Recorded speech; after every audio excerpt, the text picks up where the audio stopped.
Okay. She off your mind.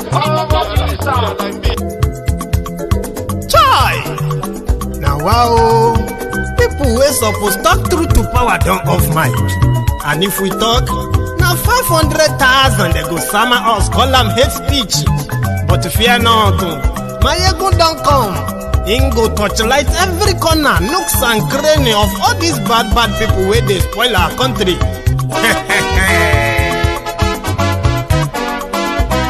So my people make we laugh, oh, yo yo. Maiyegun don't come, oh, yo yo. My people make we shout, oh, yo yo. Maiyegun don't come, oh, yo yo. Maiyegun don't come, man of the masses, oh, yo yo. Maiyegun don't come, oh, yo yo. Maiyegun diary Politico, oh, yo yo. Maiyegun don't come, oh, yo yo. This one not the off in mind, oh, yo yo. Maiyegun don't come, oh, yo yo. And in the touchlight every corner, oh, yo yo. Maiyegun don't come, oh, yo yo. Okay, some people be they holla say they want the power. Chai, them be promise us say we go get light and power. Nah. Them hustle sote they can't get the power. But now they know they do anything with the power. Sure. Every day, dollar just they get the higher power over naira. Still them talk say make we off mind. But thank God say Maiyegun don't come. So my people make you laugh, oh, yo yo.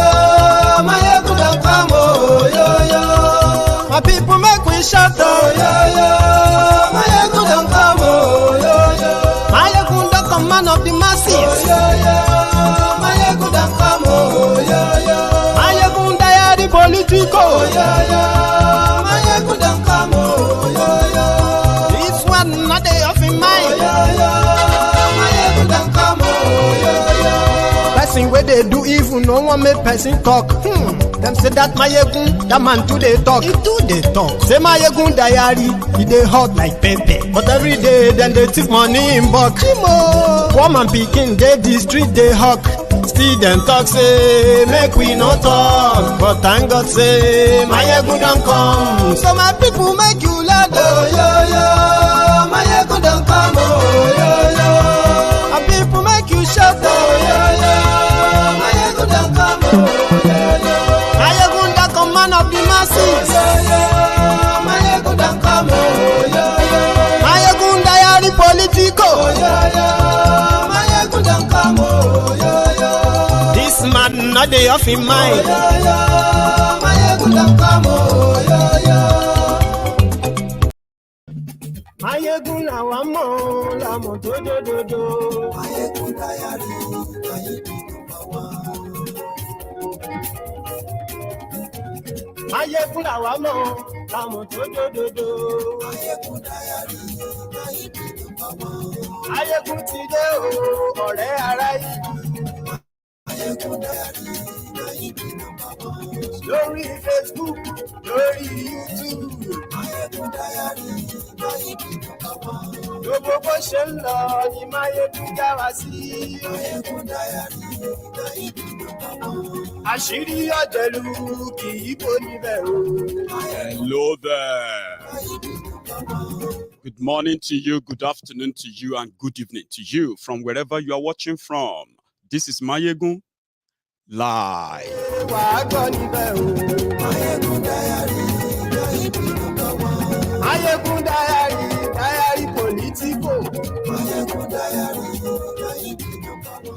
Godfatherism kò sí lọ́rọ̀ Maiyegun. Maiyegun diary, Maiyegun power. Thank you so much for joining me. Share the broadcast. Invite your friends. Invite your not so friendly friends and tell them that Maiyegun today.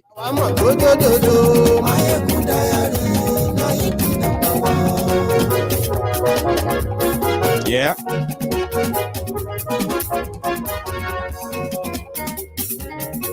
Àní ẹ̀sùn ràkì. Maiyegun ti dé. Maiyegun ti dé. Jẹ̀lú ẹ̀sùn ràkì. Maiyegun ti dé. A very quick one. Maiyegun ti dé. Lórí Facebook. Maiyegun ti dé. So the newcomers, or let me say the new subscribers or new followers of Maiyegun's Diary Politico's broadcasts, there are tricks for you to understand how some of these things work. Okay.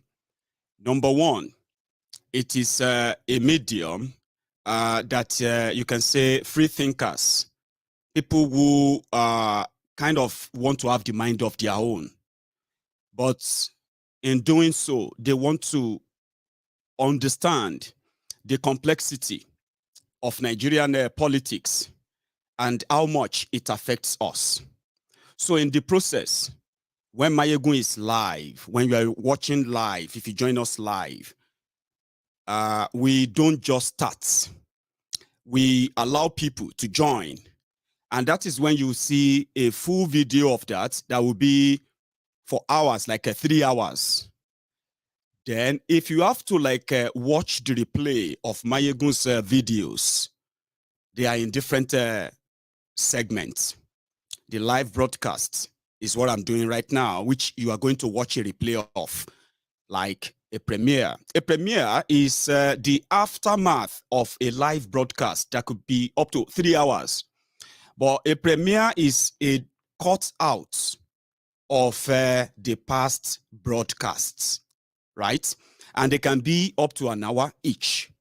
Now, if you are watching any of Maiyegun's video, and you are not watching live, the ideal thing is to fast forward it. Any part you feel like, no, I don't understand what he's talking here, you can fast forward it. That's the point.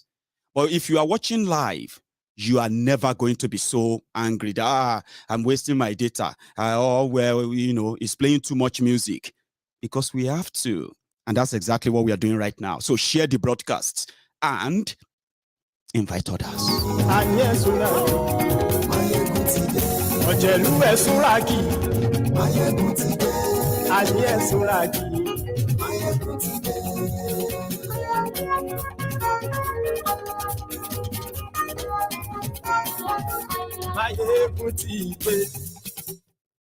That's it.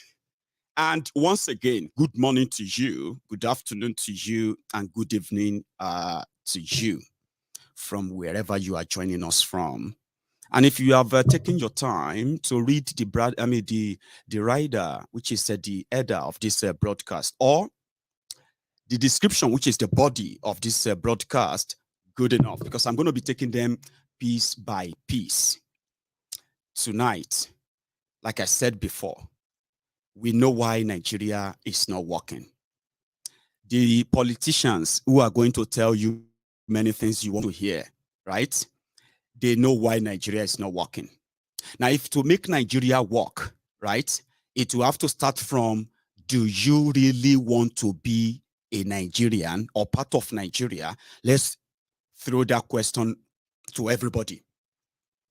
Now, if everyone have to agree that, oh yeah, we want to still be part of Nigeria, under what condition and arrangement? Something that you can all agree, if there is any at all. Now, that process is what the politicians are modeling up to what they call restructuring. However, there are other pointy issues right now that ordinarily, if the level of poverty in Nigeria hasn't been skyrocketed the way it has become, yeah, there are some certain problems that should be the reasons why you should know if you want to have an election or if you really want to have a discussion if Nigeria should continue or not. Issues like the destroyed economy, you know that everyone is feeling the pang of that, the level of poverty, right? But apart from that, you see this issue of insecurity in Nigeria, terrorism in Nigeria, the enablers, and the backers of the terrorists in Nigeria who are actually in government in Nigeria. The roles they have been playing in the last 7 years are enough signals to give you a bit of restlessness every day you wake up and they tell you you are still a Nigerian in Nigeria. Now, that may be a little bit too blunt, but I have my reasons, and I'll tell you them. You know the terrorists are there, and if anybody is denying that, well, I mean, terrorism is a global problem, right? Fine. In Nigeria, terrorism became an industry when APC, Egbekegbe, came in. That is a fact. Now, it is also a fact that under APC, there is no law that has been used to try any of the arrested terrorists. Rather, they have used a backdoor arrangement to give the terrorists free pass, and it is called Operation Safe Corridor. Now, that alone is enough for you to question the involvement of every region of Nigeria that knows that they are stakeholders in Nigeria to question their further existence with this Nigeria without that conversation. Do you get that now? Now, not just that, they are also making efforts to promulgate laws that is going to placate the terrorists, kind of appeal to them, make them comfortable so that they can stop killing us. They are making laws for that.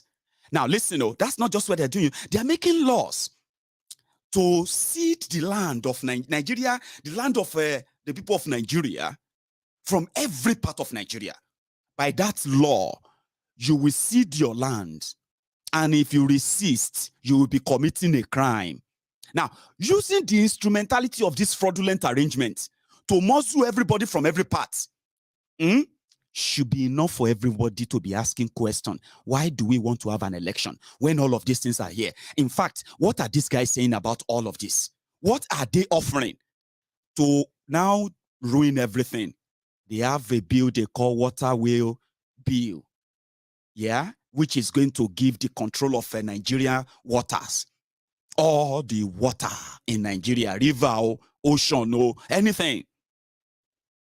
It will come to the control of the federal government of Nigeria, even though they actually control it right now. Whatever you want to do on any kind of water in Nigeria, without them, you will be called a pirate and you will be committing a crime. But that is not what that law is not giving them what they wanted. They wanted more. And what is that? Waterway Bill, which will now give them 10 miles land. You see, if your water, for example, in Lagos, your water stops here, Babish, stop here. Now you will now count 10 miles. That's about 14 to 15 kilometers of land. It will no longer be the land of anybody, the indigenous people of that part of Nigeria. It will no longer be yours. It will now be the properties of Nigeria, and they can do whatever they want with it, including resettling these terrorists that they are placating. So there should be normally something you'll be like, we need to talk. The people from the eastern part of Nigeria, when they are talking about Nigeria, although they've told us so, they are not in any, they don't want to be in any negotiation. They want everything. It is theirs. They want Biafra. Well, let's say you want them to be involved in this conversation at all, not election. No, they will be discussing if they are still comfortable with the thieving, stealing of their natural resources, including the political demarcation of their people, just to keep Nigeria one. You see, all these important issues will be in the front. But today they are promising you food. They are promising you they will pay you money. Don't worry. All you have to do is give us your vote. They are promising you electricity. They are promising you everything they've been promising you. They promised your parents, possibly. Well, they did. Nevertheless, the Christian Association of Nigeria, who have been in the last few years under APC, Egbekegbe, they have been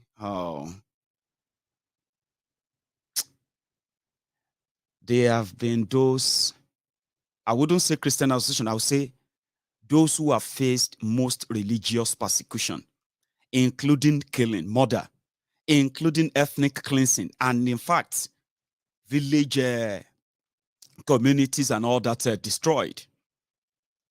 Up north, down south, it will be the Christians in Nigeria.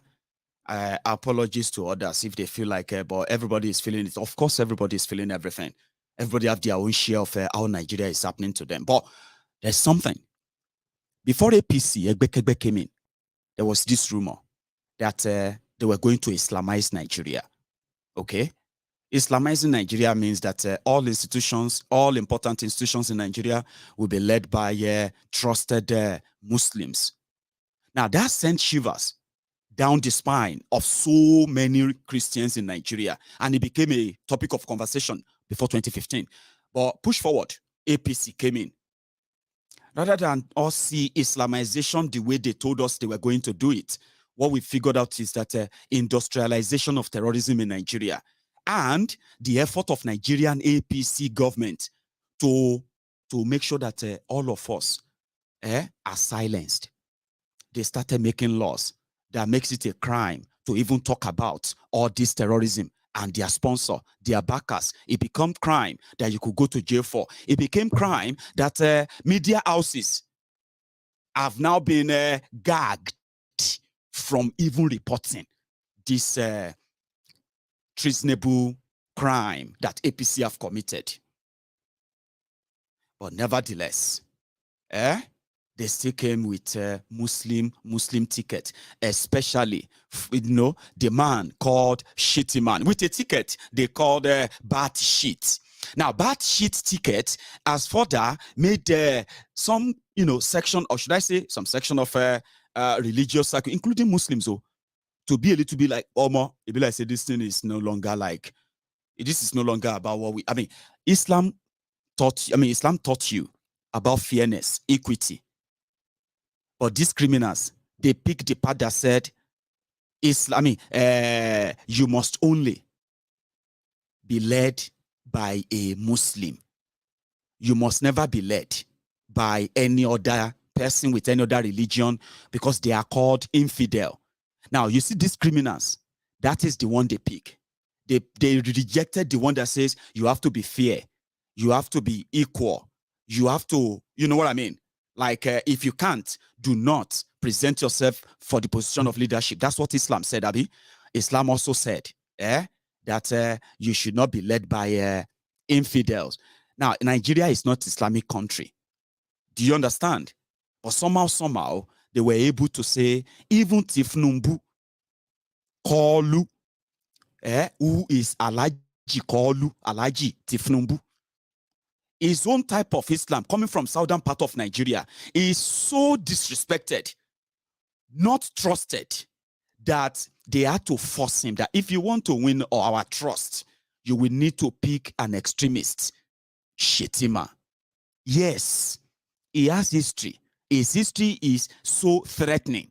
In fact, with what you have in package, so many of you will glorify Bokuwari in another 6 months after bad shit, Shitima and Kolu comes in. But under that political arrangement for electoral victory, without any kind of consideration for the type of country they have led in the last 7 years, divided, poor, indebted, terrorized, yet, they still went for Muslim tickets. Now they have to use all their time to explain that you should not be scared. Don't be afraid. Don't be, you are not going to be killed. Don't worry. I am the Muslim. I am the president. I will be the president, all that stuff. Now, a lot of fair play have been, including hiring fake bishop, in order to make the outlook, the optic look like it is not a problem. But ladies and gentlemen, Muslim tickets, no matter what this hungry, what do they call them? Hungry belly lecturers are telling you on social media, it is a big issue. But according to Tifnumbu, ladies and gentlemen, whatever money cannot do, more money will do it. Do you understand? Now, being an issue, a big one, Tifnumbu called a meeting with the Christian Association of Nigeria, right? And that's exactly what he has to reassure them. Listen, I understand your worry. I understand your fear. I understand that this shitty man, this guy, he don't do you shaggy when he was governor. We've seen what they have done. including how much. In fact, you know what? Don't worry. I promise you, please, I'll show you all of that too. But that's not just what we'll talk about tonight. The other part of what we'll talk about tonight is Atiku meeting the businessmen in Lagos and what were the point of conversation. Again, I'll share them with you. Very lengthy, but we'll bring them in by him. We look into them and his responses. Again, please pay attention to the usage of words. I don't know if I am that kind of person who pays so much attention to not what people say, right? But how they say them and the words or the wordings of what they say. They are more important than just blah, blah, blah, blah, blah, blah, blah, blah, blah, blah that you want to hear. So therefore, I'm going to share that with you tonight. Here is another development, right? Even though, as we see, they have told the Obidient that they are just mob without head, mostly on social media. However, ladies and gentlemen, we're asking ourselves, normal, Showore, our own vintage Showore, with AAC. They are making inroad and pushing that Showore wants to be president. You have Kwakwanso, who is also pushing that he wants to be president. You have Kola Abiola. We have this other guy, Adebayo. And you have more than 10 or 18 presidential candidates. But somehow, this Obi that they said has no structure is going nowhere. We all believe that it is all going to end in BLLB, blah, blah, blah, blah.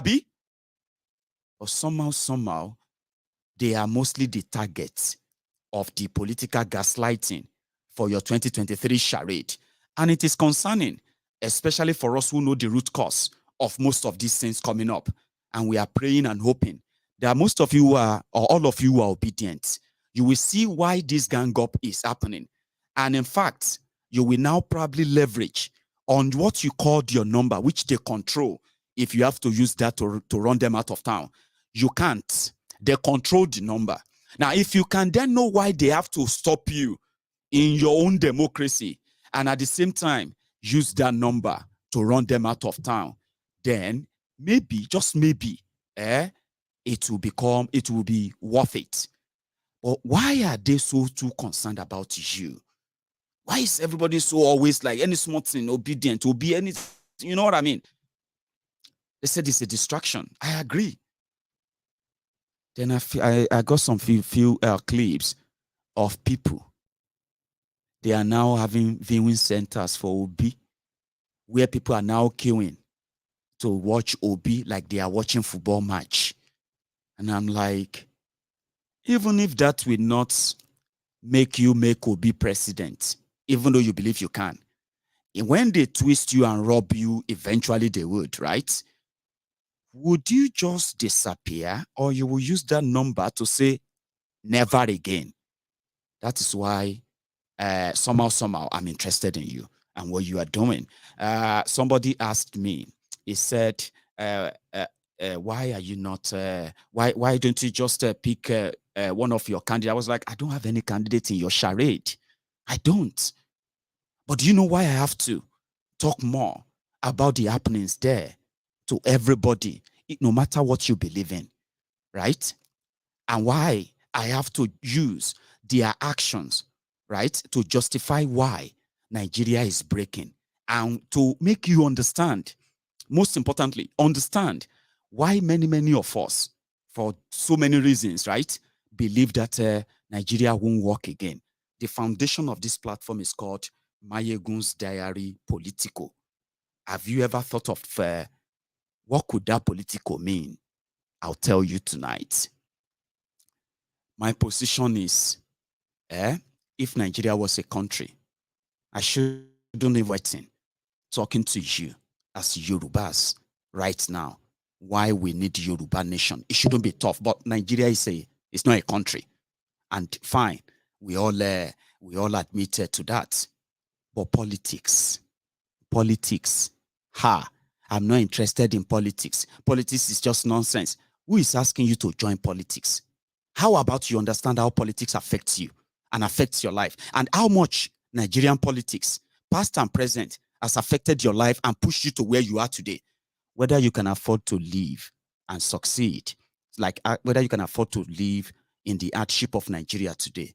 When they ask you the story, your story, you will figure out and realize how politics, political decisions, political criminals from your local government to your state, from your state to the federal, and everywhere they are deciding over what will happen to you, even though you are not interested in politics. You don't give a damn about it. Or I don't even understand it.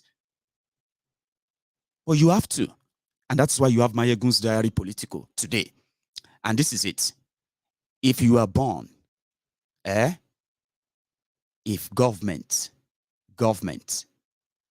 in wherever you are born, didn't say you are born with a birth certificate, you are not what? You don't exist officially. If you are dead, or when you die, if the government does not issue a death certificate that says you are dead, officially you are not dead. Now, the type of people who then control that government, they come from ragtag criminals, career criminals, who formed career groups that they give name to, and they call them political parties, filled with different kind of rogues, and they call them politicians.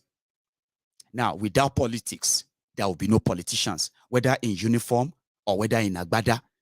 It is all politics that eventually lead to governance, and decision made by government affects you and your life. Now, how did I know that? I got to know that when they talk about, when government comes into place, the wealth of the land is totally in their control. And with a mechanism called system, a government system, with that mechanism, they can direct where the wealth should be, how the wealth should be distributed, which areas should be poor, and which people should be wealthy, and that stuff. And that's how powerful government is. So if you have that idea before, then you would then have to be interested in the type of people that hold such positions over your life. They have as powerful as they are, they have the power to take your liberty away. Yes, and put you somewhere. They have the power to kill you without any remorse. That is what is called politics, whether you are interested in it or not. And in politics, it is a bit complex too, which is not complex, by the way. Religion is also politics. Politics create politicians. Politicians create government. Government make policies. Policies that is all about control. In Nigeria, you have the cold-hearted chronic capitalists.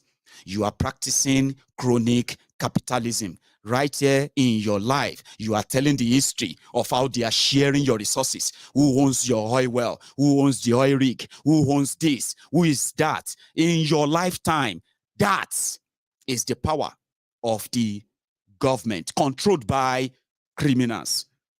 So Maiyegun's Diary Politico, therefore in existence, want you to know that in a situation where you now have criminals controlling your government, making policies that are creating poverty, killing people, affecting you directly and indirectly, whether you are living in Nigeria or you are outside Nigeria, it touches you every now and then. And guess what? It has also created so much imbalance that is now tearing the country apart. Religion, ethnic, and then class, and so many other things that have made people to turn Nigeria into a jungle, the survival of the fittest. Now that Nigeria you have today is the creation of the politicians of yesterday and their politics. Politicians of today and their politics, that you are alive today and you are watching Maiyegun's diary Politico. It will make you understand that when you now have an unjust system where injustice is the order of the day, it will never create unity.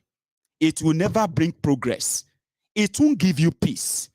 Even if you think you have peace, guess what? What you are experiencing is called the peace of the graveyard.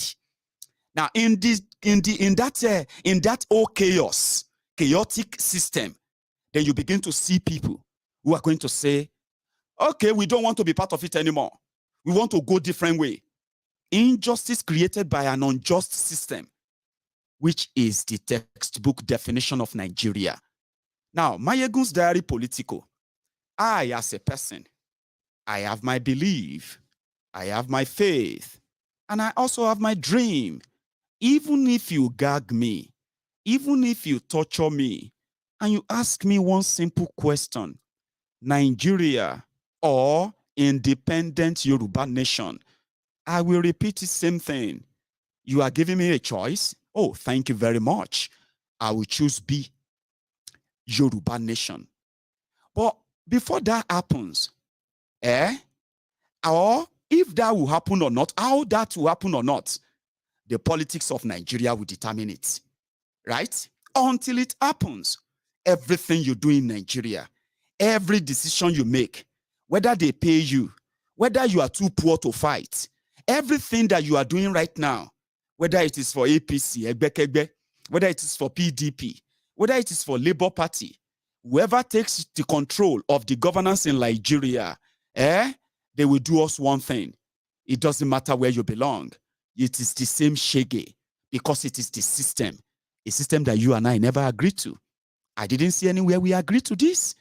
But you see, when an election like this or their charade is coming up, conversation like this should encourage people to say, what will be the purpose? In fact, what is the purpose of, you know what I mean? The election is rigged, is monetized, and eventually it's going to be bought by the highest bidder. The poverty is going to remain, and the lamentation will continue. And guess what? The injustice will remain. And guess what as well? The fear of when is Nigeria going to break up is never going to leave us. Sorry that I had to do so much talk right there. I couldn't do it the better time. Other than that, however, like I said, they're having a conversation around it. You can please pay attention to the way they are saying them and what you think. And at the end of the day, you probably will be able to say, this sounds good, but the body language doesn't make any impression to me. Say, I could trust them. Then the question that will come out is, what are we then going to do? It is same answer. Please stop trying. Stop speaking grammar. Stop researching this or that, trying to save Nigeria. It has been so mismanaged to the point that trust is dead. Nobody trusts anybody anymore. To bring back anything at all, it will be, why don't you go with, what is that system called again? Hey, there is a system where everybody will be doing their own thing, like that former regional system, and there will be no reason or anything impressive about being Nigeria president or Nigeria prime minister. I mean, have a conversation like that. If you will never have it, if they say Nigeria, whatever, is non-negotiable, and you believe them, no wahala. I've got a few things to share with you. So because of so much I have here, I'm going to be mixing them. Okay, I'm going to them all together, right? Which is that first, let's see what Atiku had to say concerning the Constitution of Nigeria when he met with businessmen in Lagos just about 24 hours or so ago. Okay, so if you have the time, this is us. We have started. Share this broadcast, okay? Like the broadcast. That is your offering, right? And subscribe onto my YouTube channel, just Maiyegun's Diary Politico on YouTube. Subscribe and check your notification that when you set your notification, just click all. So many people said they are not receiving notifications lately. Please check your settings, okay? on your phone, on any device you watch Maiyegun on, right? Just go on there, click on the notification setting, that bell, that agogo, koro, click on the notification setting and check if your notification is set at all at the top of it, and click that. You will never miss Maiyegun. It's very quick. Do that, please.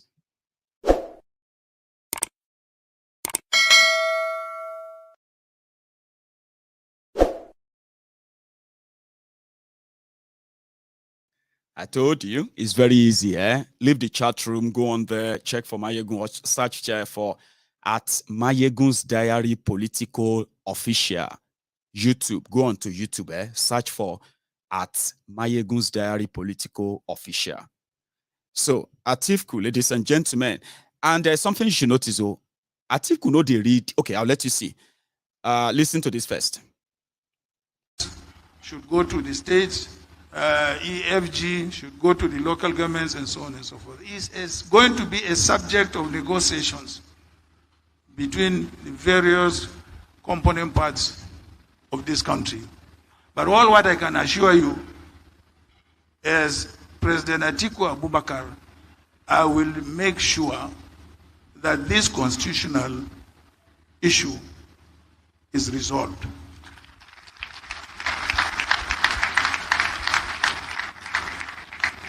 The specifics you are looking for in your question cannot be answered if you look at our constitution, because they are constitutional details.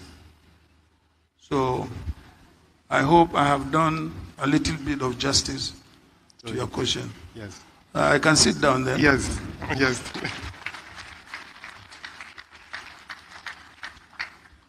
Thank you, Your Excellency. I was actually saying that if you continue to stand up, all of us will stand up and join you, because it will be against protocol culturally for us to sit down while you're standing up. But because this is an adult, you're an applicant, so you have to stand up.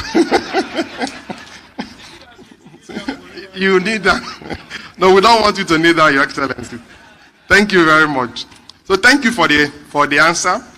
The second follow-up question is about the structure, the cost of governance in Nigeria. Many people believe that it's too high. And you're also aware that we have the Orosanye reports that recommend for the downsizing of the size of government. The question is, how and when will you reduce the cost of governance? And will you implement the Orosanye report, and when? Will it be in your first year, second year, third year, or fourth year? Or will you leave it for another government? Thank you, Your Excellency.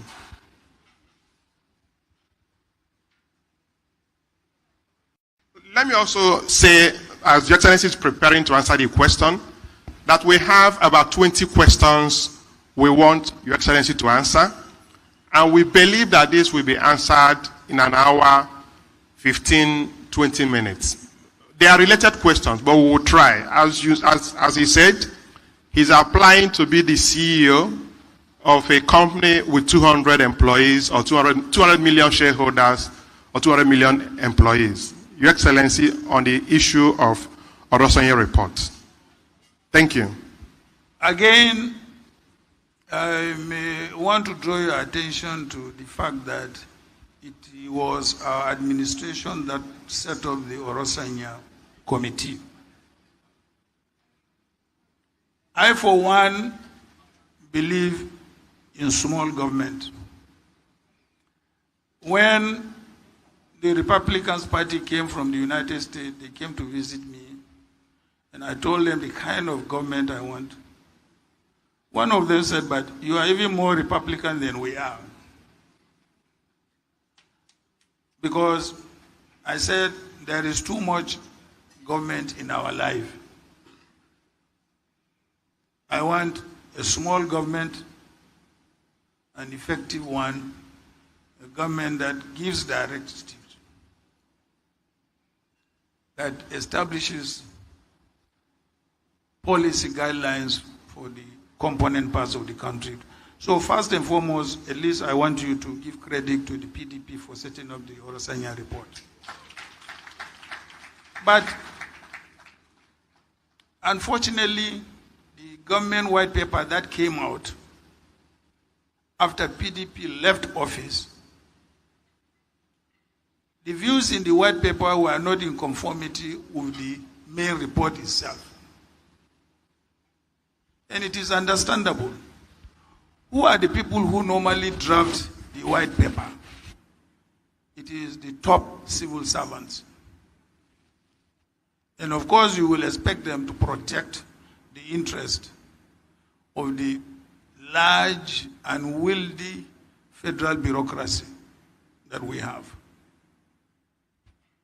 So, what I believe is that yes, the Orasanya report is a good report, but then the white paper of the report is not in conformity with the spirit behind setting up the Orasanya report. If I have the opportunity, I will review the white paper so that the white paper recommendations can be in conformity with the principles setting up the Orasanya report. It is not that, I want to render people jobless or anything, but I think there should be a rationalization of the federal bureaucracy that makes sense, and that also reduces cost on the public treasury. So we started with that, okay? Like I said, I'm going to be going in and out of them as time permits. Like I said, that the Christian Association of Nigeria invited Tinubu to a parley, a sort of a reassurance meeting concerning this Muslim ticket, and as well from experience they have with Bokwari. So I'll share what they had to say and what Tinubu also told them before we go further, okay? So this is the president of Christian Association of Nigeria addressing Tinubu, and according to them, yes, this is the interesting part. I'll let them speak first before I continue. That will address the crisis of development in Nigeria as follows, in point forms. 1, creation of state police or fully decentralized police authority. 2, clear and unambiguous religious neutrality of the Nigerian state. 3, enforcement of fundamental rights of all Christians, including economic and social rights. 4, restructuring to decentralize governance. 5, equitable and enforceable sharing of executive positions. 6, ethnic and religious representation in military and security agencies. 7, self-determination for all Nigerian people. 8, no to RUGA, yes to ranching. 9, education and free healthcare to all Nigerians, including the almajiris. 10, no open grazing, rather modernization of animal husbandry. Finally, 11, local control of local economy, including waters, rivers, and forests. In conclusion, the Christian community in Nigeria is worried that Nigeria is lurching towards complete state failure. We are worried that disorientation in public leadership makes this a self-fulfilling prophecy. But we are reassured by the words of the scripture that whenever a people recognize... Yeah.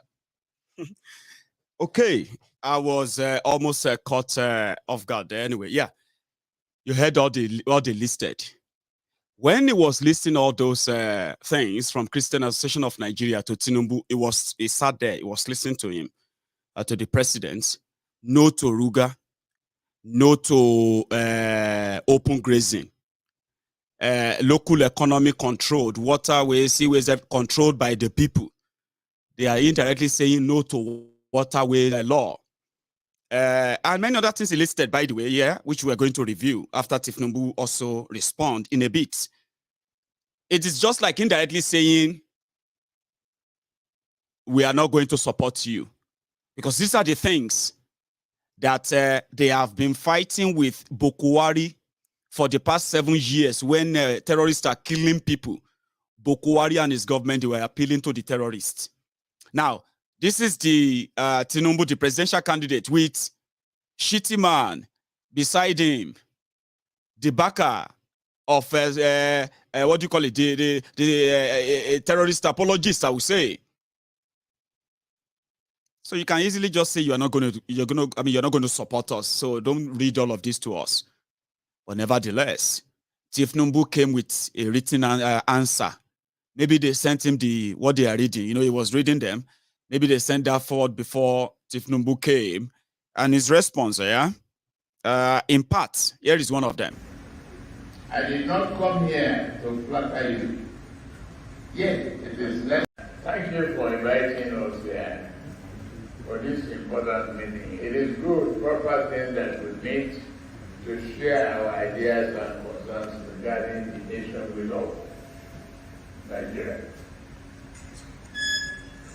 In case you hadn't heard, but I will learn if I say you are for hand. I seek to become the President of the Federal Republic of Nigeria. Not on religious ground, not on faith. I depend on the privilege of the Constitution and we, the people, of this country, we signed a constitution. We agreed to choose democracy and a method of democratic governance that every 4 years, after we establish the framework of the governance structure, we hold elections, and all-inclusive elections from age 18 and above. You as an organization. In fact, okay, let me give you the other one. Here's another one. I did not come here to flatter you. Yet it is necessary to state that I see your work as essential. No society or nation can rightly function or achieve greatness without its moral and ethical fiber being properly intact.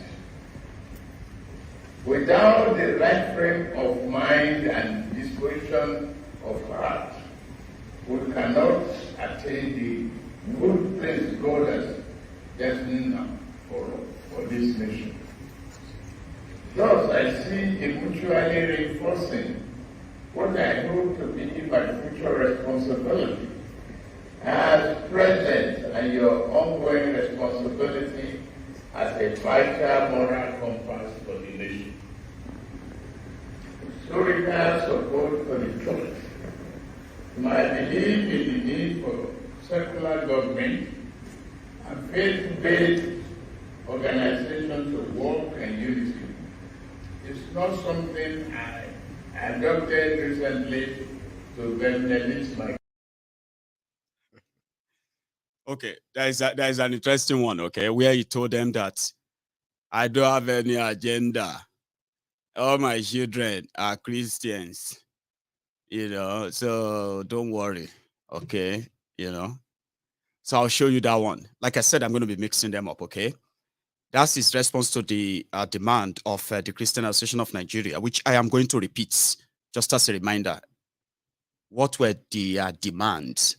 Then we'll go to Atiku in a moment. That will address the crisis of development in Nigeria as follows, in point forms. 1, creation of state police or fully decentralized police authority. 2, clear and unambiguous religious neutrality of the Nigerian state. 3, enforcement of fundamental rights of all Christians, including economic and social rights. 4, restructuring to decentralize governance. 5, equitable and enforceable sharing of executive positions. 6, ethnic and religious representation in military and security agencies. 7, self-determination for all Nigerian people. 8, no to RUGA, yes to ranching. 9, education and free healthcare to all Nigerians, including the almajiris. 10, no open grazing, rather modernization of animal husbandry. Finally, 11, local control of local economy, including waters, rivers, and forests. In conclusion, the Christian community in Nigeria is worried that Nigeria is lurching towards complete state failure. We are worried that disorientation in public leadership makes this a self-fulfilling prophecy. But we are reassured by the words of the scripture that whenever a people recognize. So a quick one before we go to Atiku. I'm going to repeat that again at some point because almajiri, Borono, education, fuel subsidy, debt, state police, restructuring, and all those things, right? We also asked Atiku in a place, like I told you, the answers, the body language, and the use of words of their responses. But for the one about those Christians in Nigeria who are worried about Muslim tickets, well, I don't know if this will impress you. This is Tinubu's response. The rumor that this is a plot to suppress the Christian community is untrue and it's unfortunate. I don't have that agenda. And the book is called All Mine is and the President. Not on the Vice President people, unless so delegated. Do you understand? It will end on my table. I don't have that agenda. But anyway, they ask Atiku about fuel subsidy and other stuff. I'll start with this one, restructuring. How do we ensure that if we have state police, that the politicians at the state level do not use them against our people? As of today, few days ago or last week, you remember how we were attacked in Borno State. Can you assume that if they had a police, state police, what they will use it against us? So it is up to the, again, National Assembly and the state assemblies to come up with a formula. What type of state police can we have? I have argued that in the United States, you have about 4 or 5 levels of police. State police, county police, borough police, this police, that police. But then they all act within the law. But we don't have that kind of guarantee here. So we will have to find a way on how we can regulate the activities of state police, even including the federal police, which federal officials sometimes misuse. So it is a double-edged sword. But we have to do it to ensure our peace and security. Of course, other than that, you have to make sure that I always give example. I say Egypt has a population of about 80 million. They have 3 million policemen on the streets. Nigeria has a population of over 200 million. We have less than 250,000 policemen on the streets. How can they police this country effectively? So clearly we have a shortage of manpower, even as far as the federal police is concerned. So we believe that a shared responsibility between the federal government and the states, first of all, will increase the number of policemen all over the country.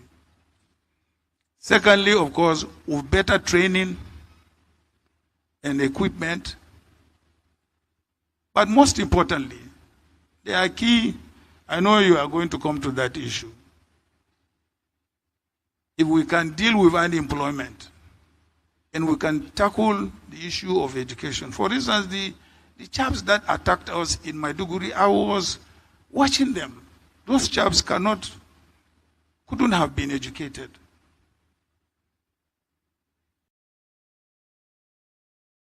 I believe those were chaps that were misused, first of all, maybe to do Boko Haram, and after they have been brought back from the bush, the politicians are now using them, to do all these kind of things. They couldn't have been in school. I was watching them very, very closely. They were throwing, shooting at us, and so on and so forth. Only yesterday, we lost one of the people who were attacked, and we still have about 70 people in the hospital. So they couldn't have been school children. And even if they were school children, many schools have remained closed for several months today in many parts of the country, particularly in the northern part of the country. So here again, the Orosanya report will surely be reviewed and implemented. It was our baby, and if you elect us, we'll complete the job.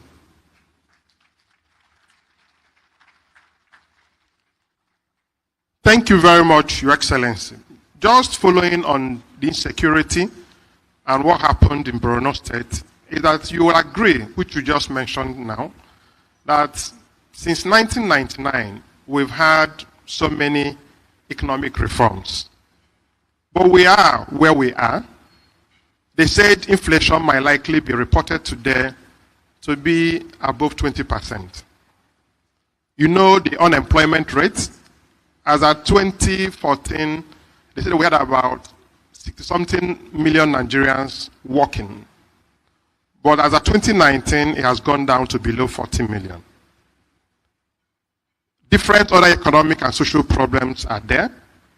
So the question we're asking is, if you're elected as the president come next year, what are the key economic reforms that we should expect from you? And when will they be implemented? How will they make significant difference from what we are seeing now? Because, of course, as you said, you've implemented so many of these reforms, but it doesn't seem that we are seeing the visible results of progress. Thank you. No, I don't agree with you with your last submission. The economic reforms we implemented during the PDP years produced very positive results. That was why if you look at our rate of unemployment, our rate of inflation, our rate of debt, our rate of foreign reserves and everything cannot be compared with what has been happening in the last 7 years. So our economic reforms really worked. But you people said you wanted change. And you have had change in the last 7 to 8 years. So it is now up to you to compare our records of performance and also the performance of the current people whom you want or you wanted. And then decide which way to go. But I stand to say that I am extremely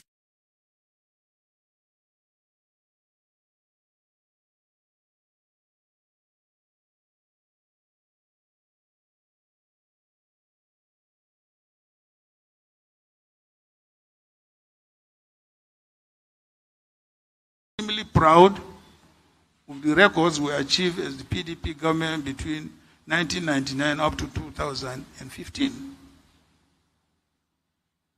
And if you give us the opportunity to serve you again, I can bet you we will do better than what we did.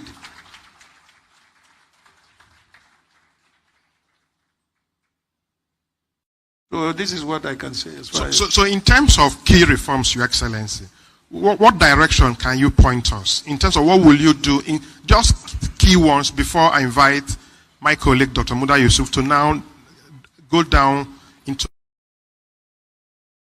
more economic, specific sectors of the economy. Just key reforms that we should expect from you, maybe for in instance, your first... For instance, when you come to the issue of fiscal and monetary policy, I have already said I would prefer to see the elimination of multiple exchange rates. I would want to see a convergence. And you know that we did it before. And if you give us the opportunity, we will do it again. Now you have about 4 or 5 exchange rates. And it is the private sector that suffers, which contributes about 79 to 80% of our GDP. So, as far as I'm concerned, that will be dealt with. Secondly, I have said it before on interview, that I will continue with privatizing, aspects of our oil and gas sector. Up till now, our moribund refineries are not functioning, and yet we are spending money on them. As far as I'm concerned, we will rather privatize them. We have about 3 of them, and we have been spending money without any production. If we had privatized them, they would have been producing today. No private sector will buy a refinery and be spending money. Like I said, it is to give you insight into how they speak, not what they said. They said, or nobody say, oh, Atiku said. Now, you watched that, right? Sorry for the a little bit of a lagging part of the video. But there's a part, like me, I wasn't really interested in most of what he said. Okay. So, but I pick a part where he said, well, you people said you wanted change now. Okay, without rubbishing everything. In fairness, he says something about state police. He says something about the foreign exchange, which is the forex as well, right?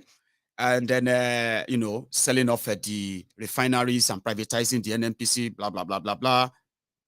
But Atiku actually opened his mouth at that meeting and he said, PDP was doing well, but you people said you wanted change. Is that true? That you said you wanted change, or they wanted a change of government, which now brought in Bukwari? Okay, I don't know which of them, but this was Atiku in 2015. Just a bit of flashback. Don't go anywhere. APC! APC change. God bless you all. God bless you all.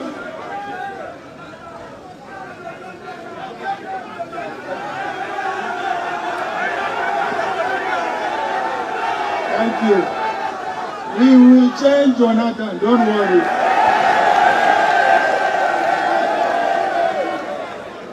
See the man who is going to change Jonathan here.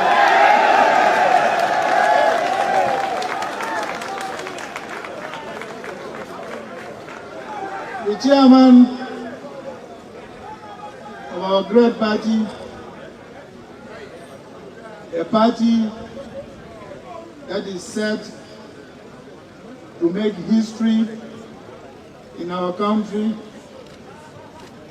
Last night, when I stood here, I said, history is going to be made at this venue. I said, this convention is going to also make history in our political evolution. I also said, this party is going to renew our democracy in this country. And since last night, you have witnessed what I describe as the most credible, transparent,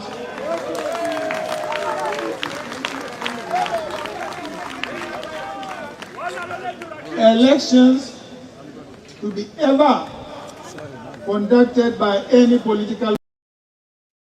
No vex. I told you it's just a flashback. Just that Nigerian politicians have no real shame. And I've told you as well that you are just a pawn on their chess table. And most of the time, most of you actually set yourself up for these guys to be played about, and you'll be told what you wanted to hear. I mean, Atiku is talking about democratizing the seaports in Nigeria. You get what I mean? The eastern Nigeria should have their seaports. And it was kind of more composed, by the way. In fairness to him, it looks like he believes so much in that book they wrote for him, his manifesto.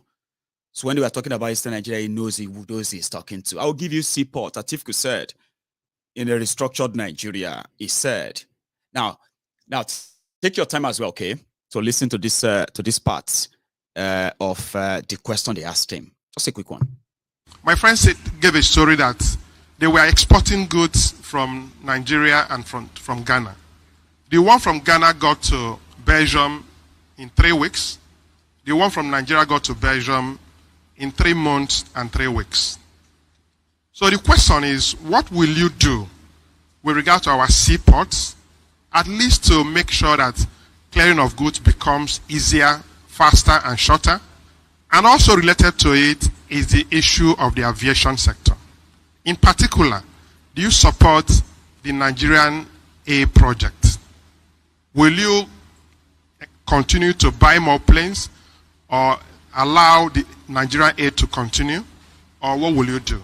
Thank you. Yeah, because you have asked 2 questions that are completely at opposite. Air, sea. Related. Okay, transportation related. Yeah. I support the private sector as far as Air Nigeria is concerned. I don't want to see government involved in any airline business. Let the private sector take it. See all the major airlines in the world are all private sector owned. Why should we as a developing country waste so much money on setting up airline? If we set it up after independence as a prestige, there is no longer question of prestige. That should go to the private sector. Your first question was? Seaport. Seaport. I am directly affected. Some of my factories are situated in Abuja Some are situated in Lagos, in Yola. Believe me, sometimes we have to close the factories for months waiting for our raw materials to come from Lagos. I have this view. Let's have the Lagos port developed to handle traffic from the western side of Nigeria. Let's develop another seaport on the eastern side to handle all imports and exports on this. Because I looked at and did my calculation and my arithmetic. If I have a port, if I can take my containers to a port in the eastern port, it will take me less than 12 hours to get to Yola. My container will leave from either, whether it is Calabar or Port Harcourt or Uyo, it will take less than 12 hours to get to Yola. That's why when I travel abroad, I went and met the biggest shipping company. I said, look, I want you to come to Nigeria and see how you can develop, an eastern port so that at least I can convey my raw materials easily to my factories across the country. And every effort we made, of course, whatever improvements that was made at the Lagos port was made during our administration. Since then, no improvement has been made as far as the Lagos ports are concerned. We have to diversify our seaports to deal with our vast country, because our country is so big, so vast. One port alone cannot handle the majority of our imports and exports as is currently obtained. This is what I believe will be fair to everybody in this country. Do you know how that is going to be appealing to an average Igbo businessman? It will be so over the moon. But for those who know what happened, when Atiku was in charge of the economy of Nigeria, economic team, and he was in charge of selling the Nigerian properties then, Atiku set up a company, or should I say, brought in a company where he had interest, which is called Intel. And since 2001 until 2016, 2017, Intel has been collecting the taxes from Lagos ports and any port in Nigeria. But the one that is actually functional is that of Lagos. Similar to what Tinubu set up, far better. Here you get. Nigeria have a Seaport Authority, which they call the NPA, Nigerian Port Authority. Now, Nigerian Port Authority have different departments, including security and every other thing, right? Including financial. The ones that have to deal with revenue collection and processing and all that, which will then be linked, supposedly, to the national purse. But you see these criminals, when they tell you they are trying to do some renovation, some reforms, they might sound good. But if you pay attention very well, they are robbing you blind. That's exactly what happened in Lagos. Lagos State has a government. They have a ministry called the Finance Ministry. They have people there collecting salary every month. They are working for the Department of Finance of the states. Now, in that ministry, they also have the revenue collectors. There are people hired. They are collecting salaries. To what? To make sure that people pay their taxes, and every revenue due government is paid by everybody living in that state. But surprisingly, according to the Tinubu's Economic Council, corruption is too much. That they steal the money. Government is not making money. We need to bring all the money together. And they couldn't do that as a ministry, as a government. They had to hire and other people, which is them. They are the people they put together. Because the purpose is not to make more money for you and spend it on you. It is to make more money for themselves and stop all of you who are working for government and stealing money and bring everything closer to them as much as possible. Then cut them with knife, 30%. Baba, do you understand what that means, right? The government, there is government. There are people employed to do that job. Raise the revenue of government, ensure that every penny due to government is paid, right? No corruption, no nothing, Abi. Now, people have been so corrupt, they are stealing. So what do? Let us stop that stealing. Let's put a system together that all the money will come to a single place and it won't go to the end of anybody anymore. But we can't do that within the system. We can't put that system here. We have to build it outside and then subcontract it so that when you make more money, one moment. My friend gave a story that they were exporting goods from Nigeria and from Ghana. The one from Ghana got to Belgium in 3 weeks. The one from Nigeria got to Belgium in 3 months and 3 weeks. So the question is, what will you do with regard to our seaports, at least to make sure that clearing of goods? So corruption. So Alpha Beta was born. All the money that is in the pocket of thieves that didn't get to government now goes to the same place.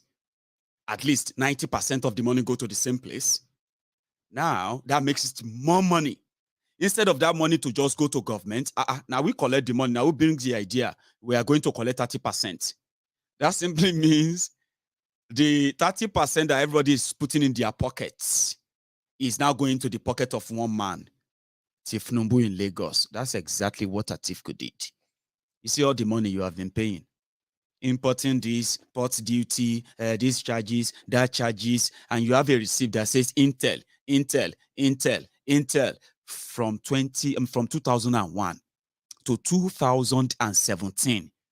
That was the company Atiku started and gave that job to, because Nigerian government, they cannot collect their own revenue because of corruption. So therefore, they now put it together, a private agency, to collect the money and collect their own share. The difference between Atiku and Tifnumbu, Alphabet, Atifu's Intel at Lagos Seaports, and then Tifnumbu's Alpha Beta in Lagos, the difference is this. Tifnumbu's Alpha Beta, they make steady money. So they are delivering their 70%. There has not been any fight. Sure you get. Since Alpha Beta has been collecting that money in Lagos, they have been collecting their 30% for Tinubu. And then Lagos State has been collecting their 70%. And they're happy. In the case of Atiku and Intel at the Nigerian Port Authority, NPA, from 2001 to 2017, they no fit do accounts. How much Intel they give them, how much Intel has paid them, how much Intel collected as a port duty, port this and that. How many years is that one? 2001 to 2017. 16 years. 16 years. And it took Bokuwari 2 years to remove Atiku's Intel from Nigerian seaports.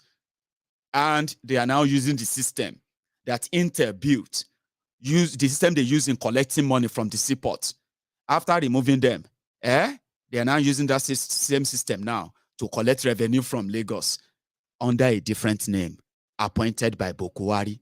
So, waiting Atiku suppose they collect, they don't give them to another person. So if Atiku come and said, we need to expand, you see, it is there's something they always say. There's a sweet sour. It's a sweet sour offer. Okay. Now, if they build similar ports, what you have in Lagos, if they build that same, they will have to build about 3 of them in eastern Nigeria. They will build in Calabar, Oron. They will build one right there. You see that River Niger, they will dredge it.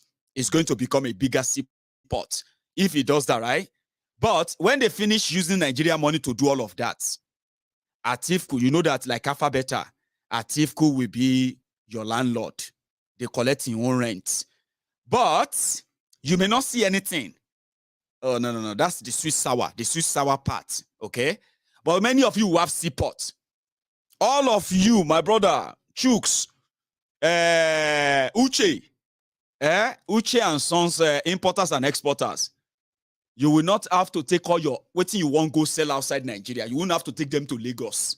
You can deal and cut costs, save money, and give job to young people there. But when it comes to what money is there for Nigeria, now that one I know if bank on, remembering the history of Atiku. Now let's go back to the Khan. Khan were telling Tinubu something apart from their demand. Though, listen to this one, and I'll tell you where that is coming from.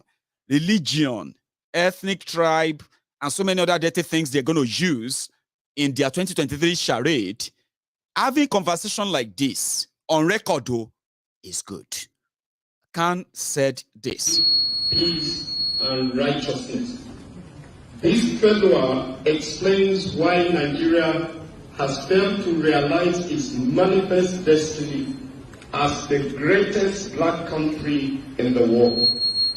This failure started even under colonial rule, when the colonial administration refused to fully integrate the country and erected divisive and exploitative social and economic institutions.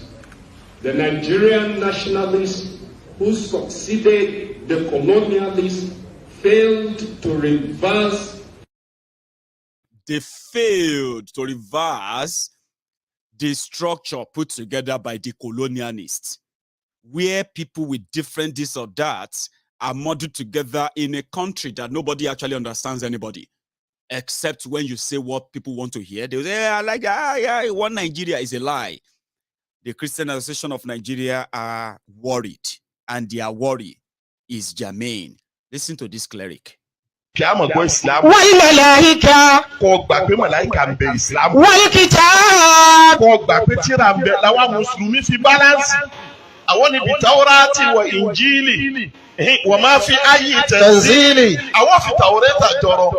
Ijo le de church tí wọ́n fola nu Quran toro ri àwa máa sọ Isa ijo le gbọ́ Christian kan sọ Muhammadu rí kódà àwa máa sọ Maryam di Christian tó sọ Amina wọ́n tún wá halẹ̀ mọ́ yín wọ́n ní àwọn ọ̀fẹ́ Muslim ticket mo ní àti àwọn kini yóò ti gbádùn tán ọmọ mélòó lẹ ńbí èmi tí mo fẹ́ yàwó méjì tí tún múra méjì sí ọmọ yẹ ọmọ tí di ni wọ́n fẹ́ tó bí wọ́n kàn lọ sọ bí bá sọ ọmọ ẹyọ kẹrẹ ní òbí àbí méjì ẹja jọ jáde ẹja wo population tó pọ̀ jù tó bá rí àfa mi yín àyín fẹlẹfẹlẹ Ọlọ́run ọmọ ẹyọ ọmọ tó bí. wọ́n fi tó bí wọ́n kàn lọ sọ́láta. wọ́n wá sọ pé Muslim ṣe sọ́láta. ẹ̀yin mùsùlùmí ẹ túra yín jáde wọ́n ní wọ́n mọ̀ báwọn dọ́gba campaign fún Tinubu ni. Èmi ò rówó Tinubu ọmọ ní àbótidé lọrin kéde lọrin yóò bá wá kókó wá. Wà á kọ́ máa sọ láàjà. Ọmọ tí Tinubu ọba wọlé ó dójú tàwa mùsùlùmí torí wọ́n ti lọ ọmọ ẹgbẹ́ àwọn ọ̀fẹ́ Muslim. Mo ní ẹ jẹ́ kí wọ́n rántí ayé ìdí àgbà àti Buhari original kó tó kan Buhari fẹ́kì. Nígbà tó jẹ́ Muslim wọ́n rí iṣẹ́ àbí wọn ò rí iṣẹ́. Ẹ jẹ́ kí Nàìjíríà ó tẹ̀sí Muslim wò lẹ́lẹ́kejì. Ó rí pé wọ́n ò rí ṣe. Wọ́n á kọ́ máa sọ láàtà. Wọ́n ti fi Tinubu sọ yín lẹ́nu wọ́n láwọn fẹ́ Ìsìlámù lára rẹ̀ gbogbo ẹ̀yin Mùsùlùmí àbíkẹ́ dìde. Ìtọ́ ọmọ ṣàfùrà rẹ̀ wà fi kọ́ ṣáfù. Tójú bá fi tì í ẹ̀sìn tí wọ́n lọ ọmọ lẹ́sẹ̀ wọ́n ti dójú tì í papọ̀. Wà á kọ́ máa sọ láàtà. Ọlọ́ni ẹ kírun ní Ìsìlámù. Wà á tà zakata. Gbogbo ọ̀pọ̀lọpọ̀ àbá náà lówó ní ìsìnwó ọ̀yọ́ sàká mọ́. Ẹ̀yin náà ti owó yín ti wọ́ sàká. Wàlí wọ́n fún nàbí àdìyẹ ní ìgbà àádùn. Ẹ wù ọlọ́wọ́ tó padà sí Muhammadu tuntun yìí bá. Torí pé Muhammadu ká bára ẹni ṣe dáadáa ibi tí Kírísítẹ́nì dá sí. Sọ pé mi ní í ṣe wá sí. Èmi mo ti yọ ọ̀nà méjì tí wọ́n dá sí. Tó bá ti kọ́rọ̀ náà tó tọ́ ní sọ yẹ kí n bálánsì. Tó bá bá Kírísítẹ́nì lò wọ́n dá níwájú àwa Mùsùlùmí lọ. Ní táǹkẹ̀ wọ́n pè bìkan ní táǹkẹ̀ ńlọrin wọ́n pè bẹ̀ ní Awólọ́wọ̀ road. You know that area. Tó bá wo Awólọ́wọ̀ road ó rí wọn fún mosque kan ní sí Awólọ́wọ̀ road. Kírísítẹ́nì kan sì dé chief imam bẹ ní sọ fún mi Dr. Kankawi ní sọ fún mi lánàá tí mo lè ṣe sáfíìsì mọ́tò tá à ń gbé bọ̀ wá ó ní olówó ní ẹ̀dá kò fẹ́ rí imam olówó wa ní imam ní sálù aláwọ̀ ọlọ́kọ̀ọ́kọ́ wò ó pé Is this imam? This imam. Okay ọwọ́ ní ẹ̀dá kò sóhun lè dá sí Nǹkan ìṣe yìí. wọ́n ní wọ́n lè dá sí ó ní 2 million La'natullahi 'ala al-kadhibin ni mo fi júwe mọ́sálásí yẹn fún àti street yẹn ní Ìlọrin ọwọ́ ní as a chief imam this 100,000 for you tiẹ̀ nù kẹ̀kẹ́ yìí wá ní gbogbo ẹni ó mú wá kọ̀sẹ́ ní sọ́sọ́ pé ìmáàmù dà ẹ̀yin náà gbà tí àfi kírísítẹ́nì nìkan wọ́n dá ní wá. Wal-mufuna bi-'ahdihim idha 'ahadu. ti jẹ́ ìsìláàmù òun ni kò bá yẹn sàdéhùn kò wá sí kárẹ̀ sí ní. Was-sabirina fil-ba'sa'i wad-dharra'i wa hina al-ba'si. ó sì bá sàdéhùn kò fẹ́ ó sì lóde dàdí ọ̀fẹ́ mọ́ wọ́n ṣe bẹ́ẹ̀ fọmọ rẹ̀. Ulaika alladhina sadaqu. I don't know, some of you, I don't know if you are probably raging listening to that. And I apologize to every one of you who don't understand Yoruba very well. So I'll do my best to tell you what he was saying.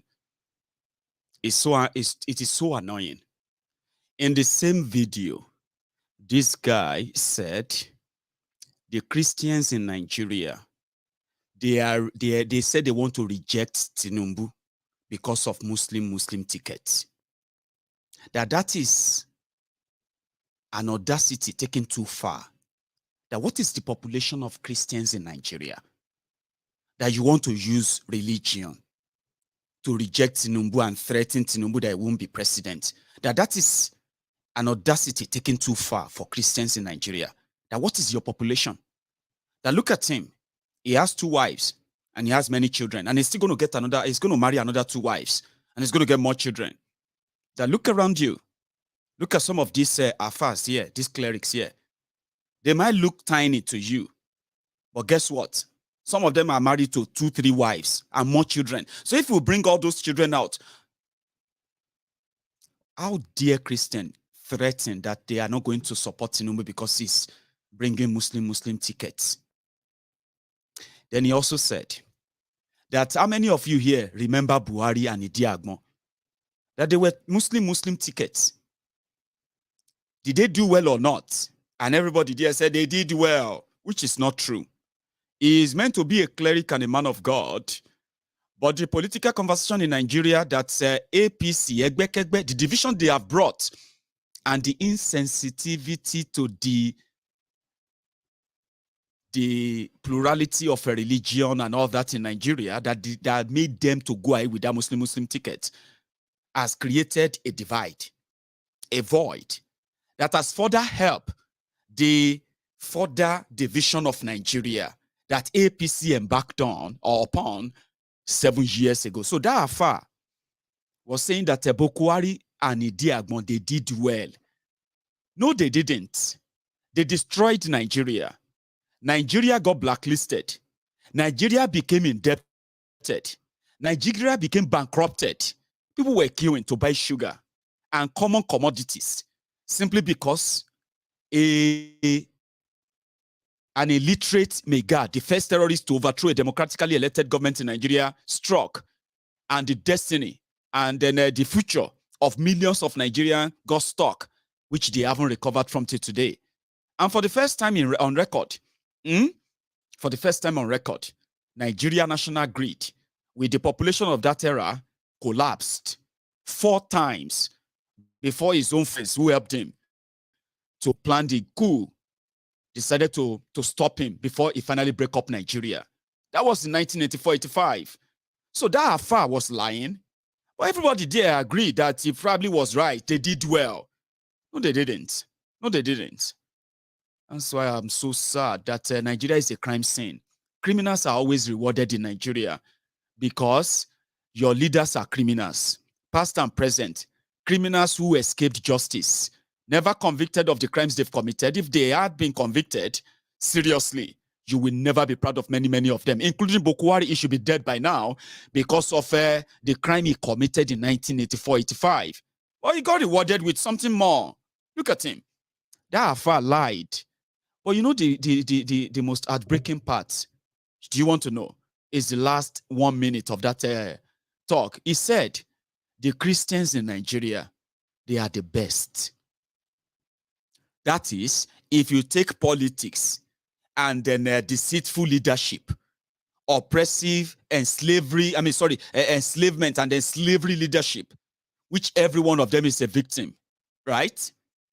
If you take that out, for the last 1 minute of that video, he was honest. He said, Christians in Nigeria are so good people that I'll give you an example. He said, he mentioned an address somewhere in Ilorin where the Muslims were fundraising to, like, church projects, mosque projects. People put resources together to help the community mosque. And they were doing that. And surprisingly, a Christian walked in and he said, I love what you are doing. See, I'm giving you 2 million naira for your projects. And where is the cleric of this mosque? And they said, oh, that same there is the one doing ablution there. He's about to go and pray. Oh, sorry, cleric. Alpha, I'm so sorry to interrupt your ablution. Oh, here is 100,000 naira for you for being the cleric of this mosque. I'm a Christian, but I love what you are doing. That is 2.1 million naira to support the cause of their own religious, development and all that. But when it comes to Nigeria, where ethnic, tribal, political, and other nonsense determines how people actually choose the criminals who lead them, Baba, and tribals, every other thing don't make any sense anymore.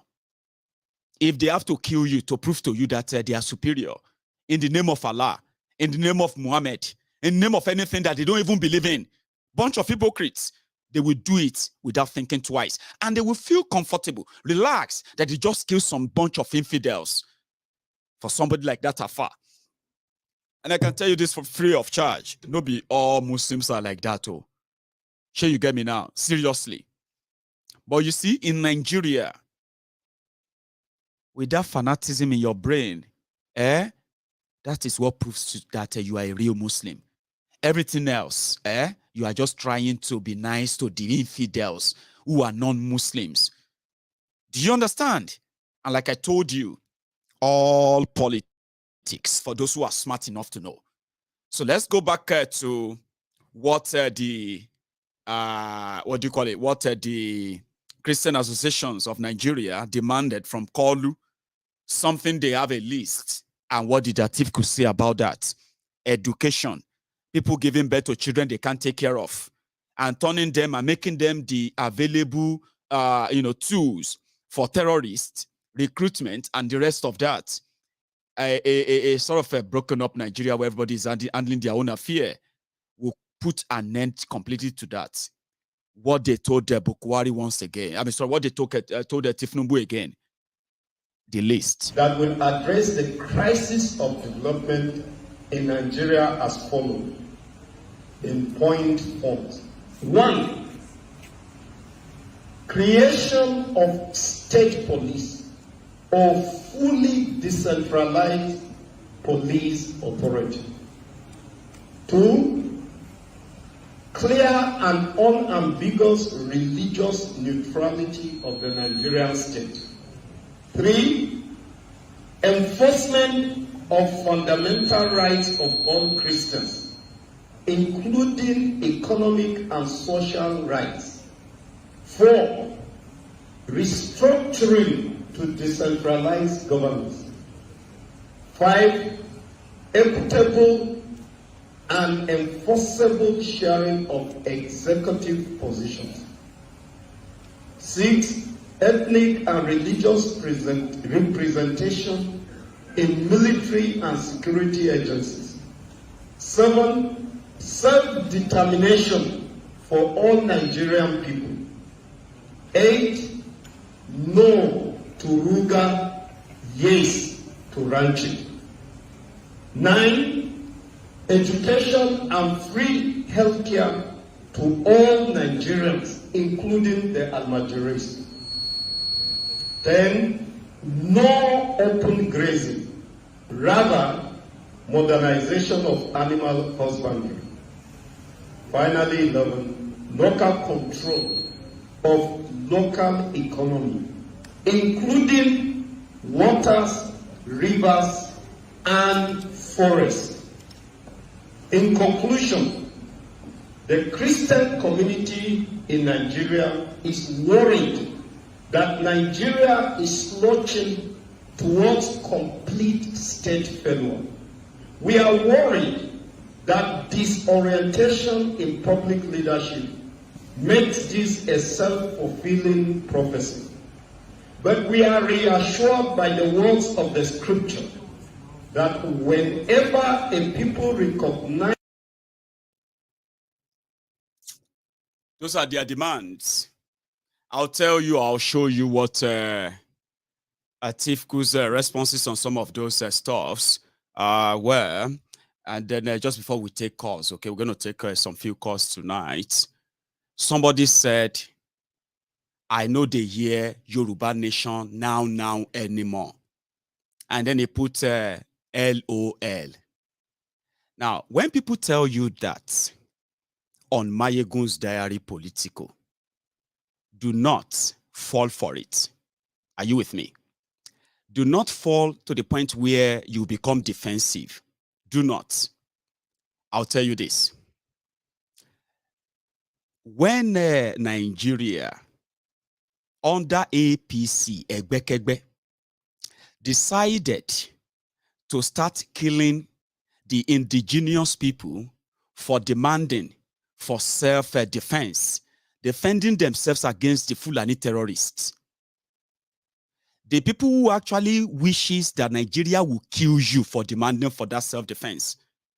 Sadly, whether you are for Biafra or you are for the independent and sovereign Yoruba nation, when you look inward in the last few years, those who wanted you killed for demanding for that autonomy, for demanding for that self-defense, after what you have seen, after the Nigerian security system unraveled, under APC, Egbekegbe, and thousands of people lost their lives in the hands of ragtag armed Fulani terrorists. The people who wanted you killed for speaking out or speaking up, they are mostly the Yorubas. They are mostly Igbos as well. Who feels like you are talking nonsense? In fact, whatever you are saying that people are experiencing down south is not true. Living in that denial over time. But people didn't stop because the APC, Egbekegbe, they are doing the best job in breaking up of Nigeria. Ours is to continue to remind people why it is inevitable, it is unavoidable. They are doing the best job. Now, when people turn around, whether they are Yoruba or Igbo, and they begin to say, how come you are not talking about Yoruba nation again? My friend talk about Biafra. Oh, sorry. We know you. We know your type. There is no Yoruba nation. There is no Biafra. Do not fall for that bait. It's not because they care. These have been the same people who have been mocking and wishing you death simply because you identify what is killing them and you spoke out. Are you with me? Now, suddenly, they wish that when their charade starts, the majority of you who have confessed and stood by and even campaigned rigorously to educate these morons, the available lab experimental rats in Nigerian system, for those of you who have stood steadfast for those years, some of them, they wish you have taken side. You should take side now. Are you with me? Some of them wish that if you are not for PDP and you are not for APC, then you should be for Obi now, or be for Showore now. You should be for somebody now. Come on. Let us do that now. But because so many of you have continually to remind them that you don't really give a damn about what they do with their election, some don't believe that. Do you get that now? So this disappointment and the further education and enlightenment of why many of us made up our mind years ago that Nigeria cannot be helped. The reasons why we said Nigeria cannot be helped, and the results or the consequences of those who kept this rigged system in place and the victims of that system, as they have proved that we are right. We are not changing our position, but it won't stop us reminding you that if you continue to pretend that you are not about to destroy yourselves as your parents have destroyed their own time and yours, when Nigeria finally explodes and you want to see those who actually have the truth, something they believe in, something so strong, something verifiable, something real, something Nigeria told you never to look at, an identity that Nigeria continues to take away from you, that has now created identity crisis for many of you today, that you can't even define who is a Nigerian, what makes you a Nigerian, what are the rights of a Nigerian, where do you go when those rights are trampled upon, what happened to those who treated you badly as a Nigerian in your own country? You have no answer. So when all of that explodes, when all your mirage, your slave camp, your concentration camp, when these criminals finally tear everything down, there's something they won't take away from you. The real you, the one you have been trying to mock and laugh us with, right? And that will be your real identity. If you are from Igbo land, you will be a Biafran. If you are from Yoruba land, you will belong to the Yoruba nation. You will have nothing left when Nigeria is done. How do we make you understand that it's going to happen? Look at their actions. Look at their lies. Look at you who continue to believe them like madman, who is actually doing the same thing again and again, then expecting a different result. You are irresponsible. Your leaders are irresponsible. You don't want to take any responsibility. Therefore, when the decision you make and all your mumu slavish decisions with your criminal leaders and one Nigeria, when the consequences come biting you, sadly, my brother, you don't even remember you made those decisions. You don't even remember that what is happening to you right now could actually be your own making when you are mocking those who are asking you that you are still alive. Oh, you better run. Oh, run. Oh. So you can't mock us. They can't mock you for believing in Yoruba nation. They can't mock you for believing in Biafra. Whenever they do, they're actually mocking themselves. Because when Nigeria bites them, ladies and gentlemen, they will remember who they are. Do not forget that. So when they tell you, why are you not talking about Yoruba nation now? It's not because they care. It's because they are checking. I mean, you see us now. We are renewing our slave certificate. Join us now. And if you don't join them, they will put you somewhere. Unfortunately, they have put me everywhere. They believe that I be APC supporter. I be PDP supporter. I be, what do they call it, OB supporter. I be this, I be that. And if that confusion helps in a way, that's why don't respond. Don't react. These are the lunatics that Nigeria have managed to breed over time. May Nigeria not happen to you. Amen? Amen? Good. What is Atiku's view? Apart from Seaports, you've got Borono, you've got almajiri, you've got education and the rest of that. If you have the time, please listen to this. Thank you very much. Okay. Thank you, Your Excellency. Just following on from there is, of course, you said what happened in Borno State and also in many states in Nigeria. Nigeria has the highest number of out-of-school children, particularly girl child. And it's worrisome. And of course, you know, they say that the future of an economy or a society depends on the kind of education that they have. So what would be your plans to reverse this trend in terms of out-of-school children? What targets can we be looking at? And when will that be done? Thank you, Your Excellency. Yeah, again, I have to refer you back to the PDP policy 1999 to 2007. We came in, we set up the UBE, and we sent a legislation to the National Assembly.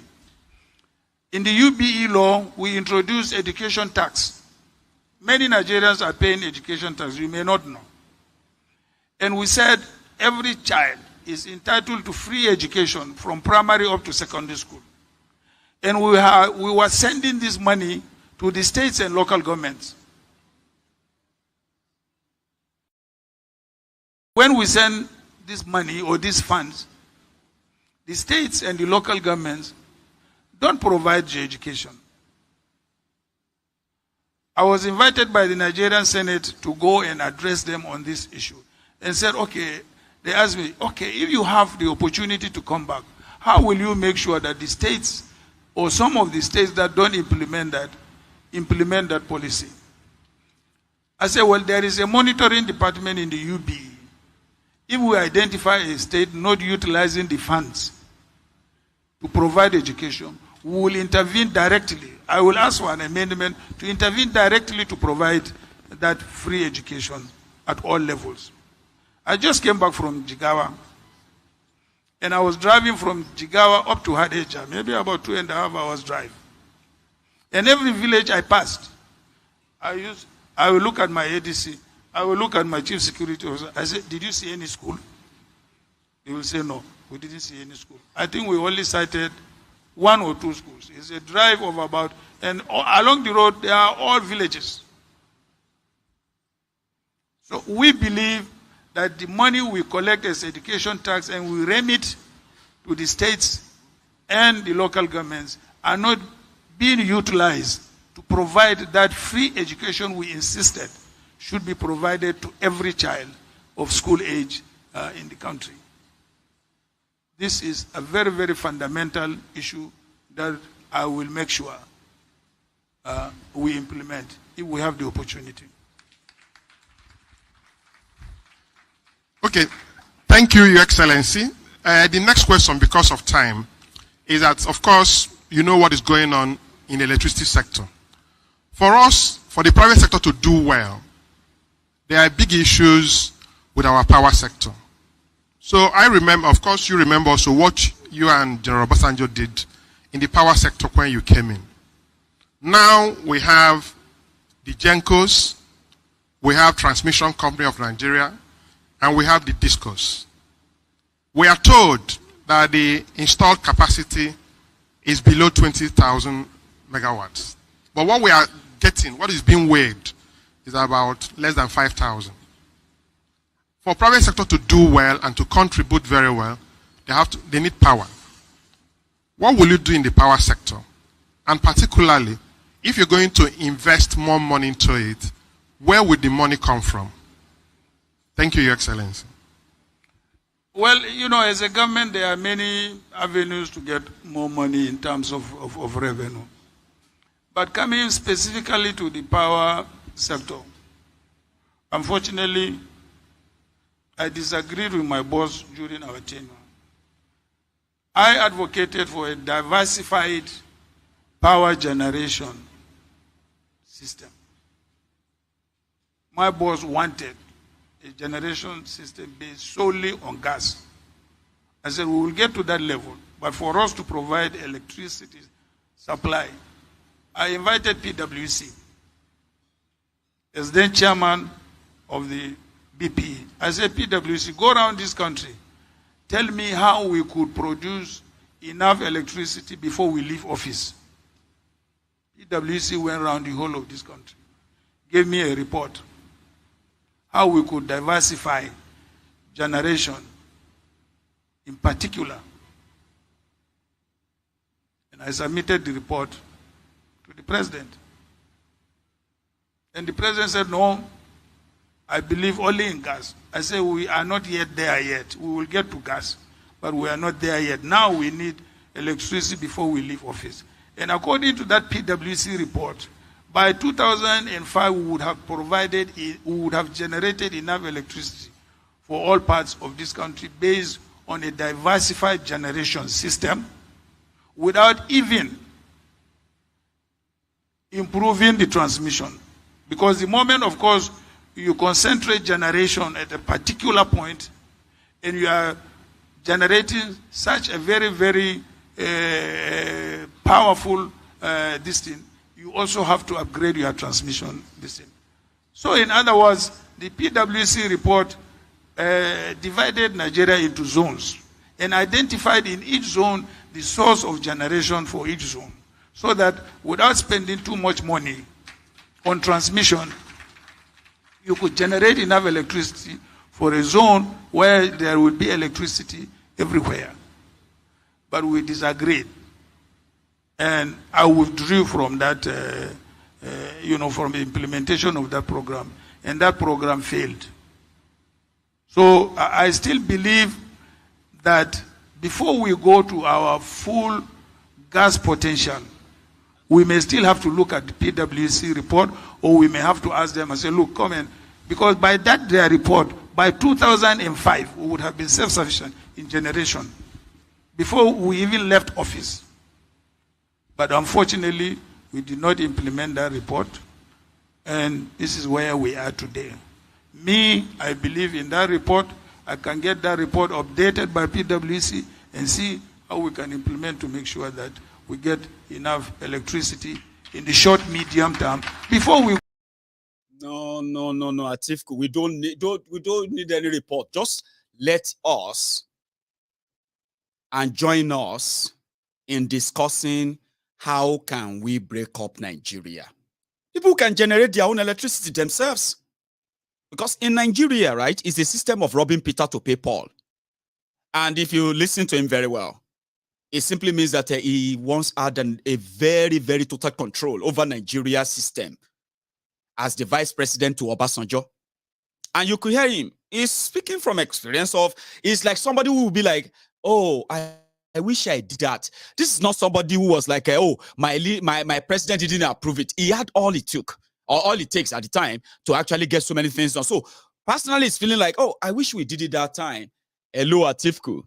The only thing that can give the people, indigenous people of Nigeria, electricity is to break up Nigeria and let everybody generate their own electricity as much as they want, wherever they want.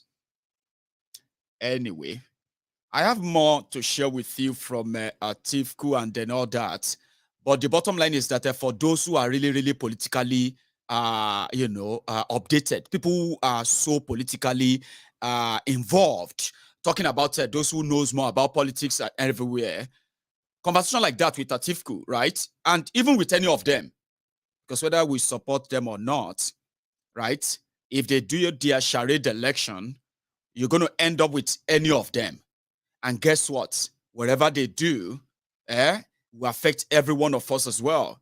Therefore, you can possibly study them and how they talk and possibly build more of your what's it they call that thing? Your info on there's a word for it. What I'm trying to say there is that to help you understand more why you are making the decision you are making, especially a decision like that of Maiyegun's. Why I don't believe them. Politicians all talk, no action. But there's something they are saying, but it's not part of what they are saying to you. You can only study that when you listen to them, how they answer questions and what they say and all that, right? If everybody handled their own affair, a fake Nigeria where they use Peter to rob Peter to pay Paul, they generate electricity from here and there, they put them on a national grid, and they transmit them to places that are not really productive, that add nothing to the economic development of Nigeria using electricity and all that. It's just there because it's their entitlement. So when Atiku is talking about a committee that went around Nigeria, listen, don't waste your time. The best is, let's break this whole thing up. We will generate our own electricity. Gas flaring alone in Niger Delta can power the entire Niger Delta region, power the entire eastern part of Nigeria, 24/7 electricity, right? And at the same time, they will be selling electricity to some other places in Nigeria instead of putting the electricity on the national grid, where the federal government of Nigeria will now direct the electricity to where they wish and wherever they want, same way they decide how they distribute the wealth that they take from somewhere, they distribute them to where they wish or they want them to go to. And the result of that is that Nigeria you have it today. So I wish I could continue with that for that sake, but I might try at some point. I want to take calls. I've missed listening to people. I've missed hearing your voices. I've missed you cracking me up when you are presenting your own side or your own view of what you see to what is going on in Nigeria. But I won't be taking calls before I show you this. I'll show you this first. So Peter Obi and the Obidient is a different thing entirely. They now kind of gather to listen to Peter Obi talk or speak. Can you believe that? Even in the middle of the night. Because if I got our death 2017, 10 years after, we are only $50 billion to wipe what we used to owe. What did we use it for? Senator, I just said 64. We were only 30 when it was cancelled and we are celebrating. 10 years after, we are doubled. What was we use it for? There's no hospital that can do it. Oh, wala today. When they say wala wa, now this is what they call wala wa. Forget about this social media thing. No, even I say something they go on inside Nigeria that we must keep ourselves up to date. And the reason why the elite are scared as well. And we also might possibly be having what do you call it? A confirmation to the prophecy that as they are telling you to get PVC, who knows, maybe in a revolutionary ticket they are asking you to get. Something is up. That people are now doing a vigil, listening to Peter Obi speak to them or use his videos to, to entertain people, to educate people beyond social media. Here is another one I caught earlier. I can get $50 million, I say, I'm not owing any salary here. I'm not owing anybody. This one is Anambra State. Maybe, I don't do my work. There are banks, this is a bank in Nigeria. There are not the banks. There are not the banks overseas. That's what I call the managing director. I think the ones that give them the settlement. You know, there are times they are there. This is the way to able to Anambra State. I didn't make slave. For company, this company, National Bureau, I invested in it. $13 million.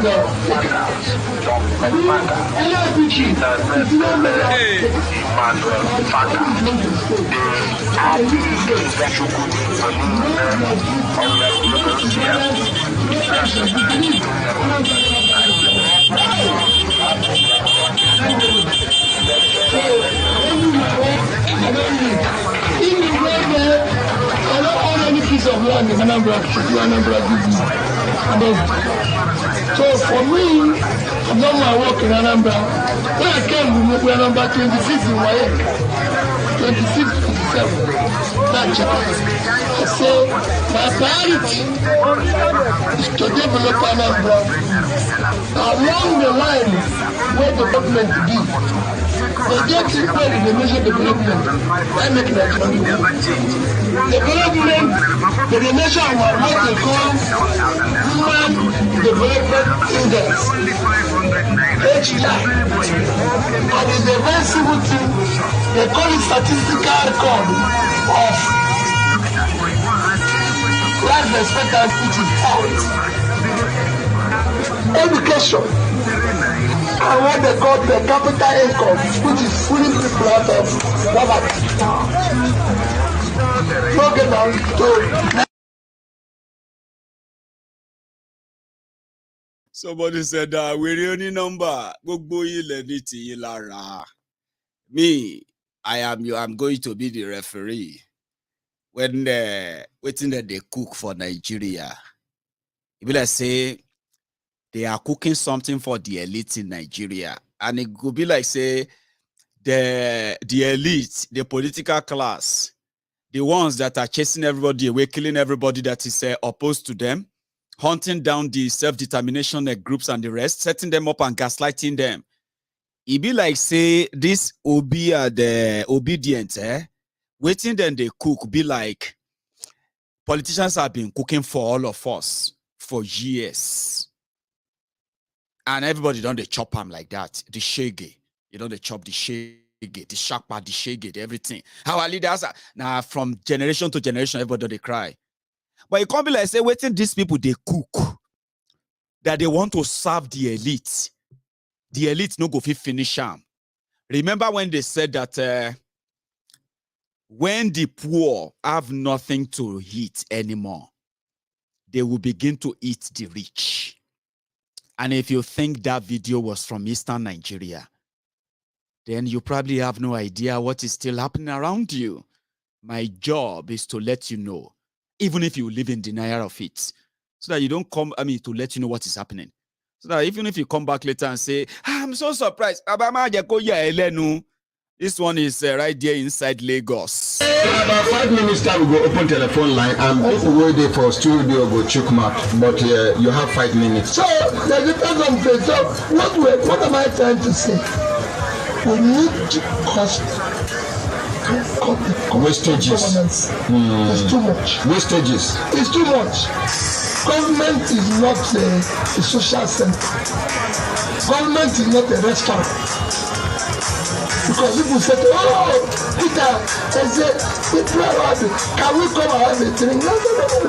I'm not running a bar. I'm running a government. I have school children who don't have water. So don't come here and tell me about drink. And I say to everybody, sorry, let me interrupt you. Yes, I was in primary school then. This is Daniel. He said, yes. No, happiness, love. He said, yes, I was in primary school then. He stopped children hawking during school hours. That landed me in school, in police station. I didn't, it's police that normally take people. Normally what I do is that I go to their parents. What I do, yes, I stop them myself. I take them to their parents and I say, the child can be in school. The most important thing you can do for a human being is education. The most important investment a nation can do for its people is education. The more educated the country is, the better their economy, the better their development. That's why we have bandits now, because it didn't take it. Some of these bandits now foreigners, so now from foreign countries. Telephone line and people where they. Now, the reason why I had to share that with you is that have you ever seen anything like that in Nigeria before? During election in Nigeria, have you ever seen where people have to gather and listen to 2-3 hours video? That somebody is playing video of a Peter Obi, that somebody is playing on YouTube, and they brought equipment and the rest. So very soon you start seeing pictures and videos that people are going to be doing the same thing. That Peter Obi doesn't have to go anywhere. They just want to use his words to reach other people from everywhere. Have you ever seen anything like that before? Is that not when you are? Is it not when you are watching your premiership viewing centers? Is that not when you see people gather and they pay? Abi? Okay. If you think, okay, the Lagos is a market, people are stopped, but they stopped listening to him, right? So if the revolution, what I see, is bigger than your PVC. But I'm not wishing you bad, though. For those who are, the reason why they are now attacking them or trying to gaslight them, be like say, don't they make sense to me now? Abi, how person go, something where you feel watch on your phone. They can't put TV for your streets. Not just during the day, even during the night. Then put TV for your streets. Can't they show you waiting to be talk? It doesn't matter when he said it. Just what he said. And people gathered in the middle of the night again. Look at this. 2017, 10 years after, we are owing $50 billion towards what we used to owe. What did we use it for? Senator, I just said 64. We were owing 30 when it was cancelled and we were celebrating. 10 years after, he has doubled. What was he look for? There's no hospital that can do it. Have you ever seen anything like that before? So, if you see the APC, Egbe, running mad on social media, trying to gaslight them. I bet those are the things they are seeing themselves. If you see the PDP, people destroying people, gaslighting them, I bet that is what they are seeing. Omoyele Sowore said, the revolution that is going to deal with these rogues is not going to be televised. Now I'm beginning to believe him. The revolution that is going to sweep these people off completely is not going to be televised on Nigerian television. They are going to be streamed live on Facebook, on YouTube, on Twitter, on social media platform, even if Nigeria shut down the internet. Now, you see what this is now, yeah? Shut down internet.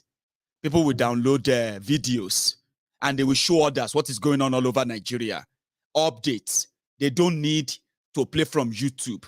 They just need to download it and play the videos in different villages and communities.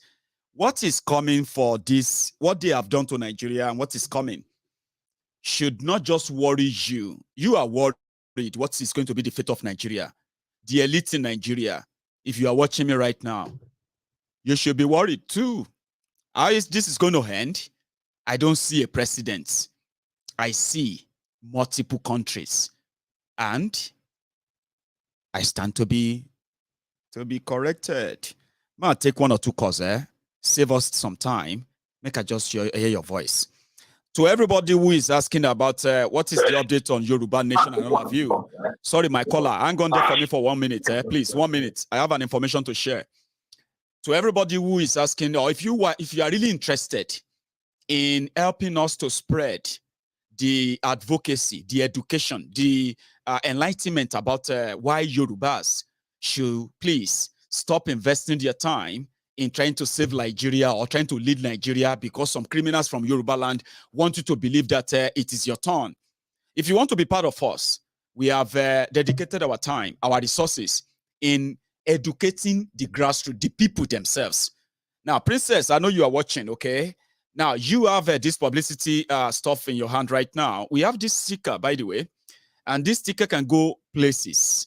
If you are interested, from tomorrow, I'm going to take our contacts, the Yoruba Union contacts. If you are interested in any part of a Yoruba land, go take the collections of these stickers.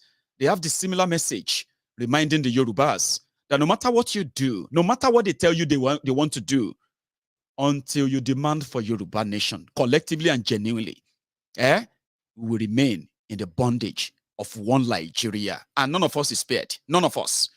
So that's our part. Spending our money. We don't have to threaten you. We don't have to make you feel like this. You know what I mean? We'll let you know and understand as a Yoruba man or woman, would you rather choose Nigeria or choose an independent Yoruba nation? If you don't understand why you need to choose, watch Maiyegun's diary Politico. Understand the politics of Nigeria. By the time you kind of pay attention very well, then you realize it is actually a waste of time, right? Trying to say you want to save Nigeria. None of us is safe, by the way. You are only saving the elite who are drowning anyway in their own treasury. They destroyed Nigeria. They are breaking up Nigeria, but they want you to emotionally save Nigeria for them, at least for another time. Would you? Yeah. My caller, how are you, sir? Or ma? Maiyegun, Baba. Abo, how are you, sir? Good evening. Olato speaking. Olato Kumbo, our only talks from London. Baba, how are you? Yeah, I'm good, my brother, man. What's up? It's all right. I mean, it's good to hear from you. So, I am going to be in London, right? I'm going to be in London this weekend, but I won't tell anybody where. Oh, wow. But it's just that you should know. And I'm going to be in London for like 2 days. Okay, Maiyegun, you know, I told you last time, I said, you see my picture never changes. And I've always told you, my number will actually reflect the side. Just ping me. This weekend is a good weekend for me. I really want to see you and talk about certain things that are majorly important. Because I've seen that you've picked up on some things that I've discussed with you online, which are this. And one of the things that you picked up was, I talked about the schematics of Nigeria. Yes. And you went to Kano, you went to Lagos, and you look at the population density. Yes. The myth is wrong. And I was watching Sky News, today's Wednesday, on Monday. Right. They said Nigeria's population might boom to 400 million by 2050. Maiyegun, it's a bone-faced lie. I know. Now, I'll tell you this today, my brother. There is absolutely no way that we are that much. Until we, like your show yesterday or Dave Voice, where you said, until we have a concise census to know how much we're in Nigeria. Verifiable one. We can't make a headway. Then I now saw what you are showing on the INET website, taking pictures of people at night in the northern part of Nigeria. The internet is good. The southern part of Nigeria, the internet is bad. They can't register them. Now the same question I was asking myself. Now, share why meaning who no go now before the election day, Baba, they don't rig them already. But anyway, continue to pretend that you are not seeing it. That's why I asked myself. I want to drop email before. I want to say, Maiyegun, how do you say show wine meaning in English language? You did. Are you whining me? Are you winding me? I think they use wind up. You know, they say when they want to like write you up, they say you are winding me up. I think it's the winding. That's what Nigerians turn to show wine meaning. Show wine meaning. You're trying to wind me up. Are you trying to like Don't wind me up, man. But realistically, I'm glad that you picked on things that we, your viewers, have seen and we've talked about. Yes. But my concern is more on the security part of Nigeria, where I see things going wrong, and I can tell, Maiyegun, between now and March next year, Maiyegun, what I feel in my system is not right. I've looked at it. I've talked about it to friends and family. I said, I was going to go to Nigeria in November on the council level. Yeah. Because it's getting tougher. Brother, this thing is getting as mad as it can be. And the truth is, Baba, that is why I said sometimes the social media is not so straightforward. You know what I mean? You don't believe everything you see on social media. Yeah, okay. Especially if there are no follow-ups. You see this Obidient thing, Baba? Between now and March, can I tell you something that something is there. Okay. A lot of the times I listen to your program and I base a lot of my judgment. This is where you cannot miss it on Maiyegun. When based on your program, I judge a lot of things in Nigeria. I was going to go to Nigeria. You talk about the insecurities,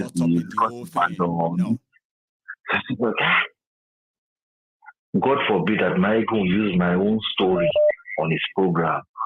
I mean, I pray for everybody all the time. And when I came with that phrase, may Nigeria not appeal to you. A lot of people have been using that phrase for more than a year now. But I came up with that because Nigeria has a way of happening to us. And it doesn't matter whether you're in Nigeria or you are outside Nigeria.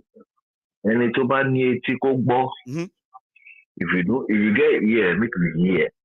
It's for your own sake. Now you don't talk up.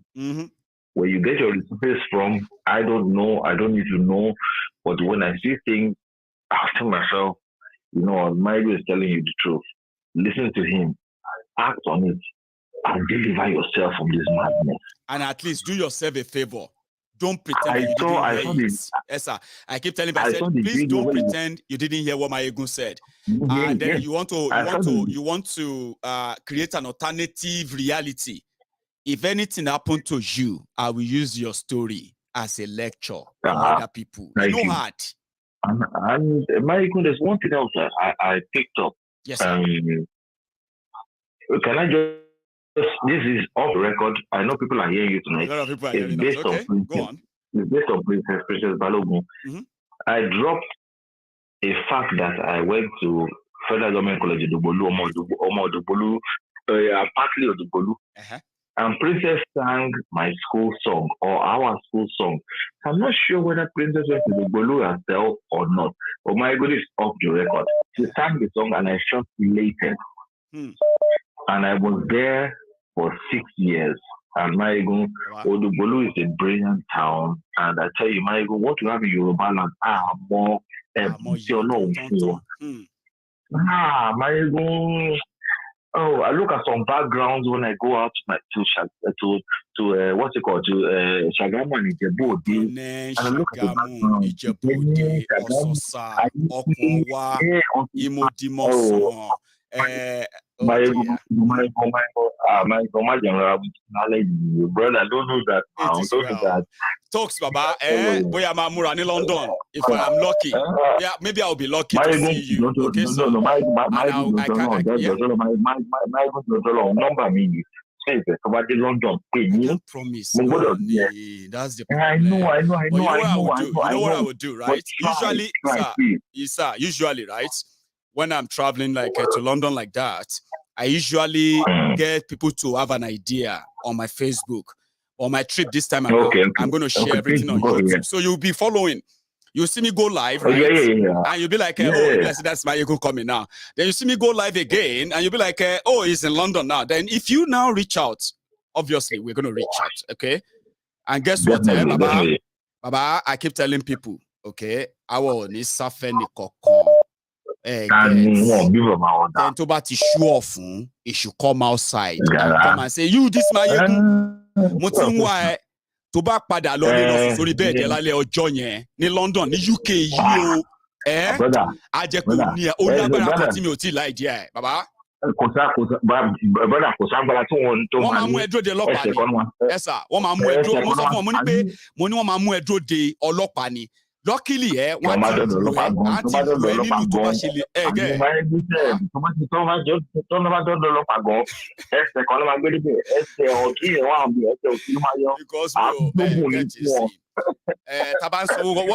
nobody has any reason to get angry with me, Baba. I get because I never really go after anybody other than the criminals. You can only dislike me, Baba. You can only dislike me because of what I said about some politicians. Now, if you take it personal, that you risk your own freedom in this UK, then we'll go see how it go be. We'll go even use to do breaking news. It is safe, Baba. Thank you so much. Stay safe, man. That's Tokumbo Talks from London. I have my regular man on the line again. Baba, hang on for me for a minute, oh. Empress, the Empress, our lady, the Empress. So thank you very much for your super chat. I caught this good enough. So I want to say thank you to you. You see, I tell people all the time, apart from the frustrated Nigerians, Buhari Dins, Buhari Dinis, Buhari the Notus, Buhari the Jatus, Buhari Shukus, Ungo Ziaris, Unekaris, and the rest. Apart from your frustrated life that you wish you could do something to Maiyegun, even when you see me one-on-one, you won't do anything. Because I've done nothing to you. You can only dislike Maiyegun because of what Maiyegun said about the rogues in Nigeria, which I agree. You love your thieves differently. Okay? I agree, but I don't respect them and I don't hide it. Now, here in the UK or any part of the world, when you see Maiyegun, you will be so happy to at least have a picture. That's what I've seen. That's what I've witnessed so far. Because there's no reason to be a lunatic anywhere. So when they come arrest you, lock you up, you want to tell your family for Nigeria and say, it's because of one boy where they say something about Tifnumbu. That's why I went to, but they're about to deport me now for aggravated attack. You go call Tifnumbu abi? Tieta. Tieta pau. Ma wan London weekend yi. Eja pade mbe. Hello jare mama. Tieta danu. Share you get. Babu, Ahmed, how are you? Salam alaikum. Maiyegun alaikum salamu. How are you? It's just that I think I'm beginning to recover very well. Okay. And somehow I'm getting my vibes back. So, and I hope it stays that way. Our weather is changing in the UK. Winter is here, autumn is almost gone, and it's confusing. Yeah. Same is our own system. It's like my system is confused. It wanted to be sick. I think it's changing. But if I don't see it, I want you. Ìwọ má dira o. Má dira o. Ikú pa ẹ́ nìyẹn. Oh dear. So Ahmed, sorry for keeping you waiting earlier. Before I go forward, you see those people that you talk about, most of them you see that most of them they are all cowards. Mostly, they are a bunch of cowards. If they come and face you, they don't have anything to say. So if you give them facts, you have defeated them. The next thing, then you want to turn it to gagra, open my shake gaga. All those kind of things, even something like this happened. Baba, if they happen, something like this happen. I've been, me, if I post like something, some people go get mad and mad and before mad I and travel, just charge at you. I know. Before I travel.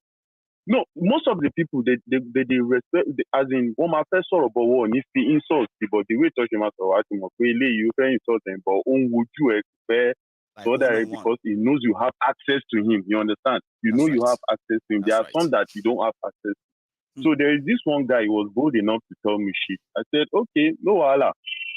So when I went to Nigeria now, around that March, travel last time, travel. So I can't see him. Hang on, Ahmed.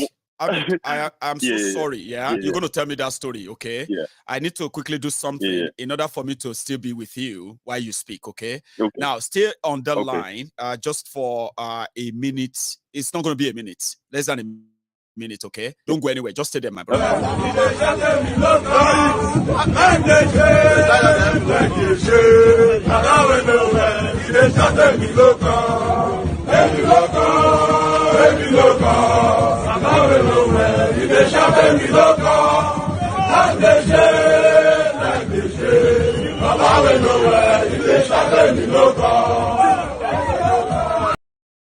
Anyway, thank you very much, Ahmed. Okay, I need to make some switch over quickly so that we don't get interrupted midway. So I want to hear that story. When you go to Nigeria. So as I can't go now, as me I can't jam this guy.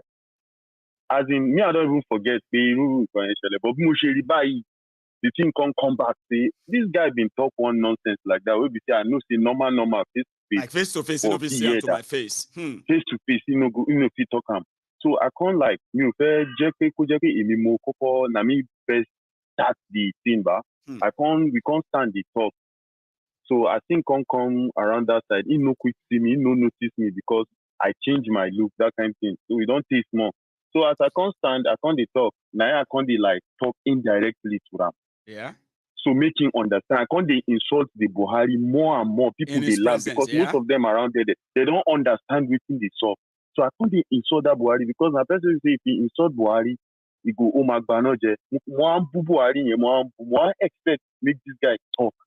Now this guy can't look me one face like that, say as in making talk. As I say he they fear to talk. You, if them born your papa well, see me for your phone. I expect you may respond, may you reply me now. How come? What's your I they talk, no be say I they talk and make you respond. Make I beat you finish, make I see who you want go call come. I don't ready for that. Say, man no, I go come out say I dey live abroad. Man here budget.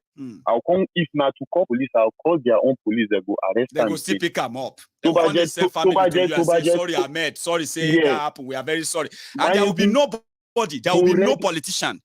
By the way, that's going to come to his rescue. By the way, ready láti fi wọ́n pé tó bá jẹ́ ti pé owó ni o máa oppress ṣebí nǹkan tẹ́ fẹ́ nìyẹn nǹkan tó ń ṣe fún máa ṣe fún ẹ ṣebó fẹ́ defend máa ṣe fún ẹ ó yá go call the Buhari come make him come. Hey, Buhari come rescue now. Make him come rescue. No, now God they go call. They will now ask God. I say, hey, Baba, we take God beg you. We take God beg you. Now, so the boy is stupid.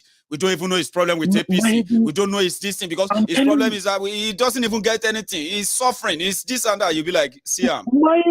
And if you see this guy, ebi ti fẹ́ pa yé bàjẹ́. Ọmọ Hausa ko ebi ti fẹ́ pa yé bàjẹ́. These people wọ́n kọ̀ wọ́n ya wèrè débi pé they no know wetin they dey do again. He get since that day before yesterday, I been one call. Make I been tell you something. He get one thing we they share for Facebook now. What's that?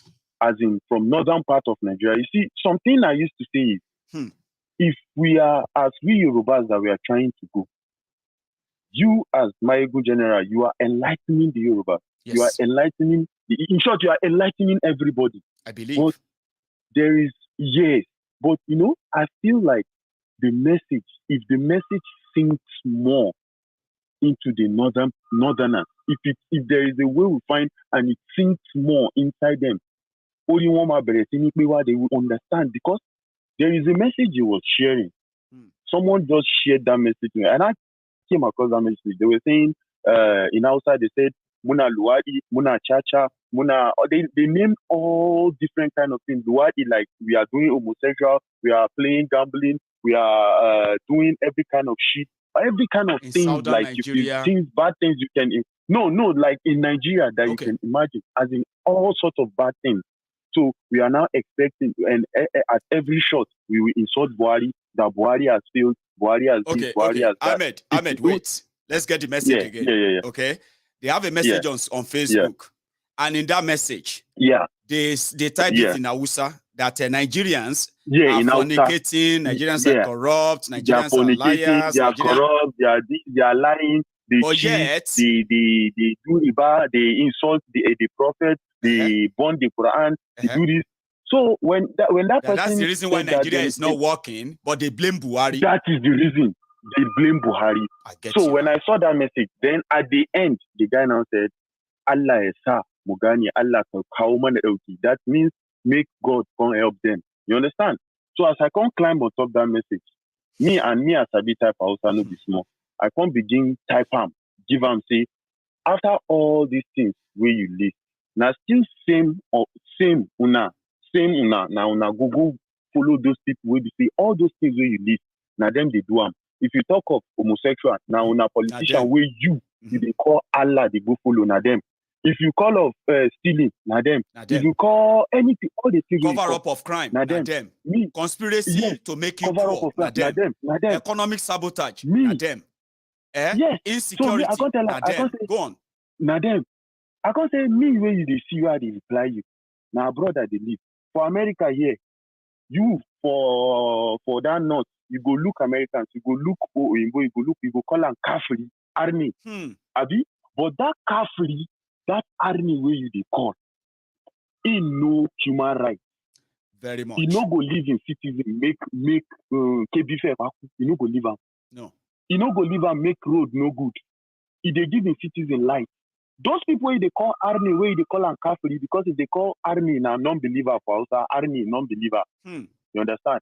Kafri is the Islamic name for the unbelievers too. You understand? Yes, unbelievers. But mostly and there is this cultural mix, Ahmed. There is this cultural mix as well, right? Yes. Which has created so much confusion in Islam in Nigeria. I'm not saying Islam has confusion. Make anybody not take a personal. And if you take a personal,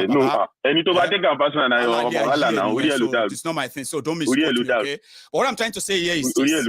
There are some traditional beliefs that are actually Hausa Fulani beliefs that have been, in a way, fused into make it look like it's actually Islamic beliefs. Yes. Over time. There is no lie. 100%. So you get now. Yes. There are some traditional things that are actually like Hausa traditions, Fulani traditions, Maiyegun, and other local traditions. Maiyegun, make I give you example. Tell us. Make I give you example. Example hang on, sorry, before you give me example, make I not forget this one, okay? Yeah. Now, they now feel offended that people violate those rules because they use Islam. Meanwhile, they are not Islamic. They are actually traditional stuff. So they now punish people who violate them using Islamic law to punish them. And that's part of the confusion. And it's fraud. Give me that example. I give you very simple, one small example. Now, if you look at, I will call some kind clerics for you, like people like Ahmed Didat, right, or Zakir Naik, if you have heard of those names. Those people, if you see them, they know Quran front and back. They have read Quran front and back. They will give you the translation of Quran front and back. Right. They know the Bible front and back.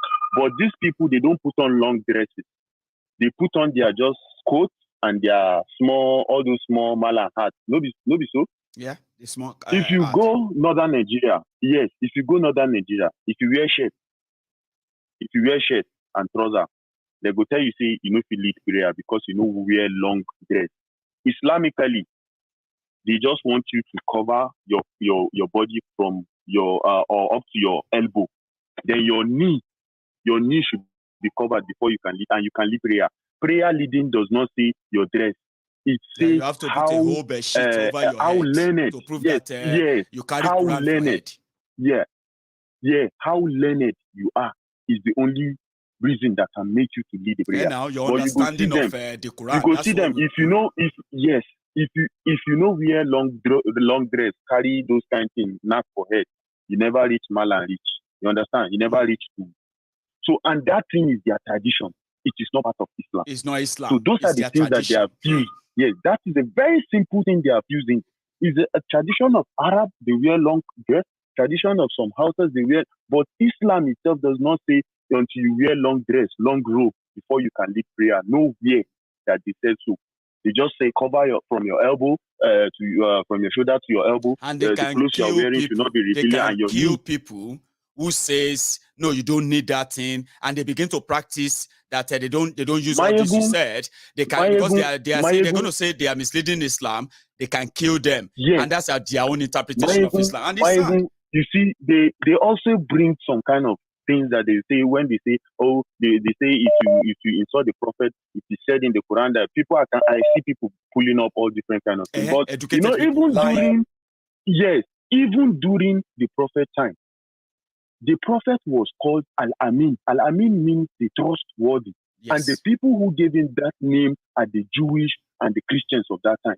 Because they trusted him that they can give their belonging for him to. He keeps their belonging. That they believe and that his fear in his judgment, yes, especially fear. for those who are non-Muslims living within this kingdom. Yes, but why are these mad people not emulating something like that, but only for them to kill in the name of someone insulted prophet? Maybe madness be that. Now, waiting at the talk, you see, that guy now, as they talk all those things, they go share and they go give everybody. See, waiting me, I know the cause. I can't say, see, all these things where you call, they do them for US, but the US makes provision. They know they steal the money where they're supposed to repair the life of their people. They know they steal them for their own use. No. The money for US, now here they steal. Now the people for US, they enjoy them. Every time or explain to them, they move just they talk anyhow. The welfare distribution in America that people are still saying is unequal. Nigerians don't even have any wealth distribution system at all. They don't have any distribution. They don't have anything. No, nothing. So this guy now, one person now came up, he now say, that means actually pay as he did so now stark illiterate. He call me stark illiterate. But you know what I do this guy? I know, yes, and because I know follow their doctrine. You know what I do this guy? I know insult him. I just tell him say the account number and then some folder to go and I say send your account number, make I put even though 50,000 for you, make you use and enjoy yourself. Do you know that this guy straight up, he sent his account number on that comment section? No way. I swear to my God. No. So does that mean that when I said I can't shame the shameless, so you actually tested that? Like you said, you're very cautious. So you said I'm illiterate, Islamic illiterate. Send me your account number, make I give you small money. Yes. So he sent it to you. Why go people plenty for that comment section? You see some of them they attack me. Now him I can't use as scapegoat. Money inside all of now. Oloribu emburo uba enkotomor uba da kuke zagina kuke comment din banza dan ban yi supporting nan da kuke bi ba. As in me they when I insult because I no support the idiot when I follow. Now see this animal, one of na beggar, one of na dog. I say send account number. He won't collect money for illiterate hand. No be say you know, when I know she say na idiot na be. Can't see the kind insult to a drop. Up till now, see they wait for reply. None of them see drop reply. Money I give him a bageni. Yeah, thank you very much. Make a take out. I'll beg him. Because you see, the reason why I feel like sometimes, right? There was this video. The issue of money of a thing, right? So there's this video where this guy. Remember that video I shared yesterday where they stoned APC in Jos? Now this morning I can't realize it is not a Yakudi Douala. It is Yakuri. No, Yakuri don Allah, Yakuri don Allah. And the first way they talk, I see say you put the first way they talk na governor of Jigawa, but no being the talk. I don't see his face. I go share that now. But you know, surprisingly, when I went to bed last night, Ahmed, I swear to God, now waiting in my head be that Iyakudi Douala, Iyakudi Douala, Iyakudi Douala. Yakuri. But this morning, I can't say Yankuri Danala. Yankuri Ejo. Meaning Ejo, all of na Ejo, make una please. Kuyakuri don Allah, Kuyakuri don Allah. Kudena, Kuyakuri don Allah. Oje Yakudi Douala abi. Let me show it to the member of the. Let me show it to the brethren. Right? It's not Yakudi Douala. It is a Yankuri Danala. Yankuri Danala. We beg you. We beg you. You are sworn in at a time when crude oil prices have nosedived from $147 a barrel to about $28 a barrel, where 27 states that are controlled by APC and other parties were unable to pay salaries. But true to type, true to your promise to the Nigerians, you restored the payment of salaries, payment of pension, payment of gratuities across the 27 states, and indeed,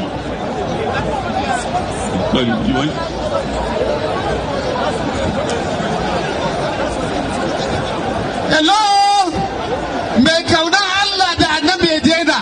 Salamu alaikum, yan uwa ku yi hakuri, don Allah ku daina, don Allah ku daina,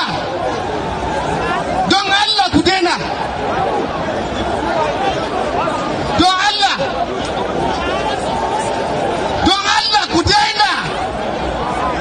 Allah ku daina, don Allah ku daina.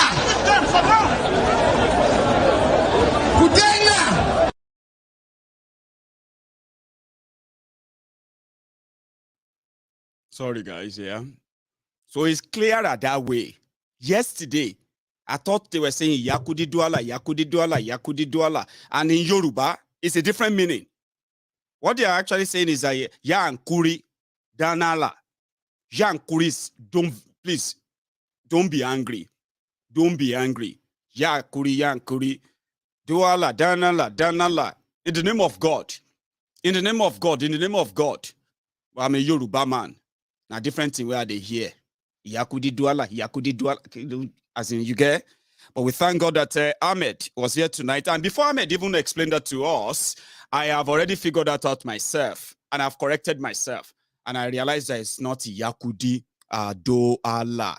Now, if you have been with me all night, you are still with us on YouTube. I wish I could take one more call. Should I take one more call and call it a night? Or we should just call it a night now, right? Whichever of them we decide on, okay? Take a moment and still, if you haven't liked this video, if you haven't shared it, you can do that now. And if this is your first time of joining Maiyegun live, seriously? Tell me you didn't enjoy this. See, no, you did enjoy it. Now you can like the video, okay? Before we night, okay? And if you're just joining us, you can watch from the start as well. Skip where you don't want to see and watch the other parts as well, okay? Hello there. Yeah, hello, Maiyegun. Baba, how are you, Good sir? evening. Good evening to you. I'm fine. And where are you calling from? Because this looks like you're calling from America or Canada. Am I right? I'm calling from Nashville, Tennessee. Actually, Nashville, Tennessee. Baba, how are you? I'm doing wonderful. And yourself? I'm still here. And somehow, I'm almost coming to the tail end of the broadcast. You've been with us all night, have you? Yes, I am. I've been following the show since the start. Bless you. I can always, all we can do is just always thank you for your sermon every day. It's always different. Thanks, Baba. And God will continue to bless you. Amen. I need that. And your generation. Thank you to Ahmed too for his interpreting. So that we don't continue to tell our children that I don't want to say it again because I don't want to offend people. I've said it enough. Exactly. So good enough. Now we have Ahmed. Yeah. Right. You see this, our politician. Yes, sir. They have been the chief for a long time.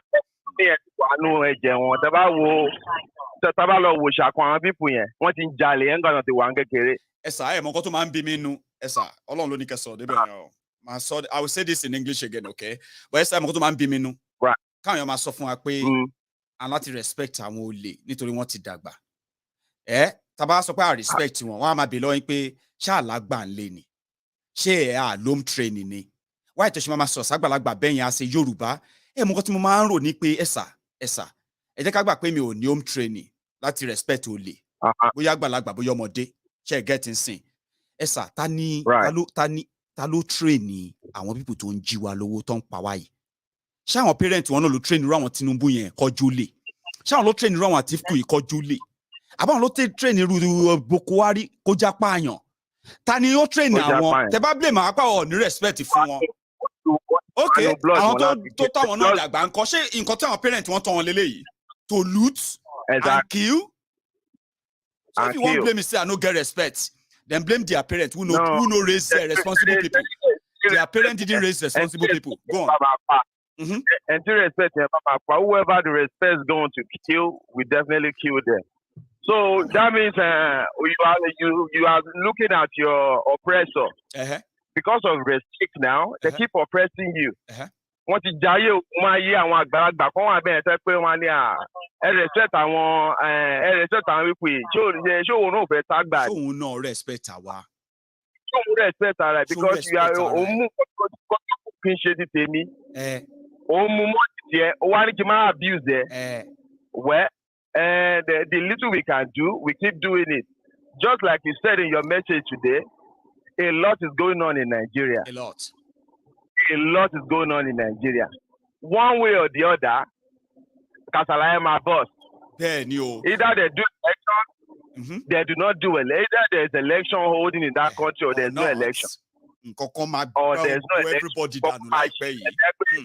Hey, imagine ẹni pé àwọn tó lọ jókòó tó lọ ń wo bíbẹ tó ń wo bọ́ọ̀ yẹn. Àbí bíi pé kò ṣe ṣe mo bí táwa náà máa ń wò lẹ́gàn kan pé ọmọ tábà tó bá yẹ pé àwọn olè gbé wiri tí Tinubu àtàtìkù jẹ́ ni ló máa sọ pé òbí bíi ti ẹ mọ orúkọ tí mò ń sọ àbí báwo òun làwọn millions ń jókòó tì yẹn o òun làwọn millions lọ́ọ́ ń wo TV yẹn o.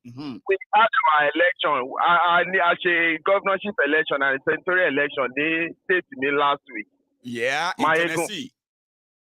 In Tennessee, do you know when I got there at 4 p.m. in the evening? Yeah. There are more than 300 people on that line. Do you know? Anybody could come fold up. Anybody you saw them? I took my daughter with me, a 14-year-old girl, so she can see how we are voting. How it's done. So when it's time for how it's done, so when it's time for her to vote, she would know put through. Do you know that 300 people was disappear in less than 1 hour? Wow. That you see corruption, you see lies, you see manipulation behind the scene. Behind the scene. So that is that. And we are telling these people, civilized world,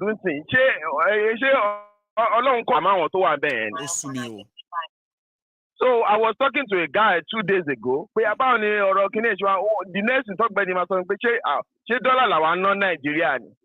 Money economy dollar not money. This person is an educator. When I was someone I respect so much,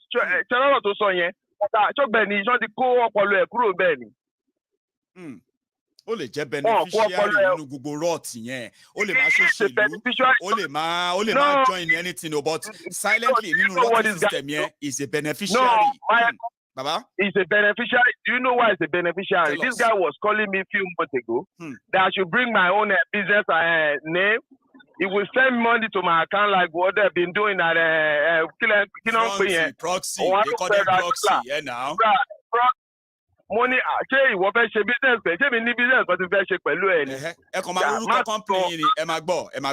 Ẹ kàn máa rórúkọ company yín, ìpè wọn sọ pé normally account company yín, ẹ kàn lè dédé bá bóyá bí 5 billion naira ń bẹ̀ from nowhere. Guess what, sir? Ó lè jẹ́ central bank ló ti máa wáyà sí yín, right?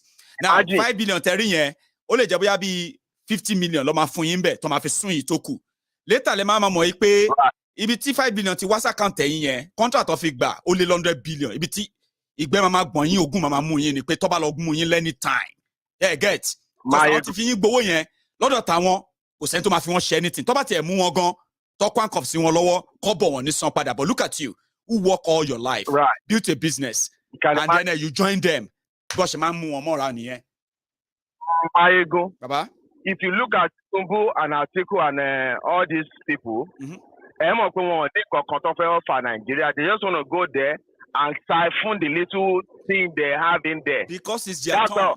It's their own turn. It's their turn. Right? On a normal day, so we're little dirty judiciary system won't work in it. So I'm quite very Tinubu at Atiku, you know, and when we go, Esa Thomas Jefferson.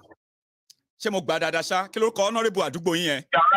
Jefferson. You are right. Shorty fisile sí àbó máa parí ẹ̀wọ̀n ẹ̀ ní 2024 so lọ́nu máa ṣe tán. Oh, definitely ó máa parí ó máa ṣe tán. In another 2 years or so. They convicted that man. Esa. You know this man you just mentioned. Now, I'm going to gbé lọ sẹ́wọ̀n. Tó ń gbé lọ sẹ́wọ̀n. Drone náà fi on monitor ẹ̀.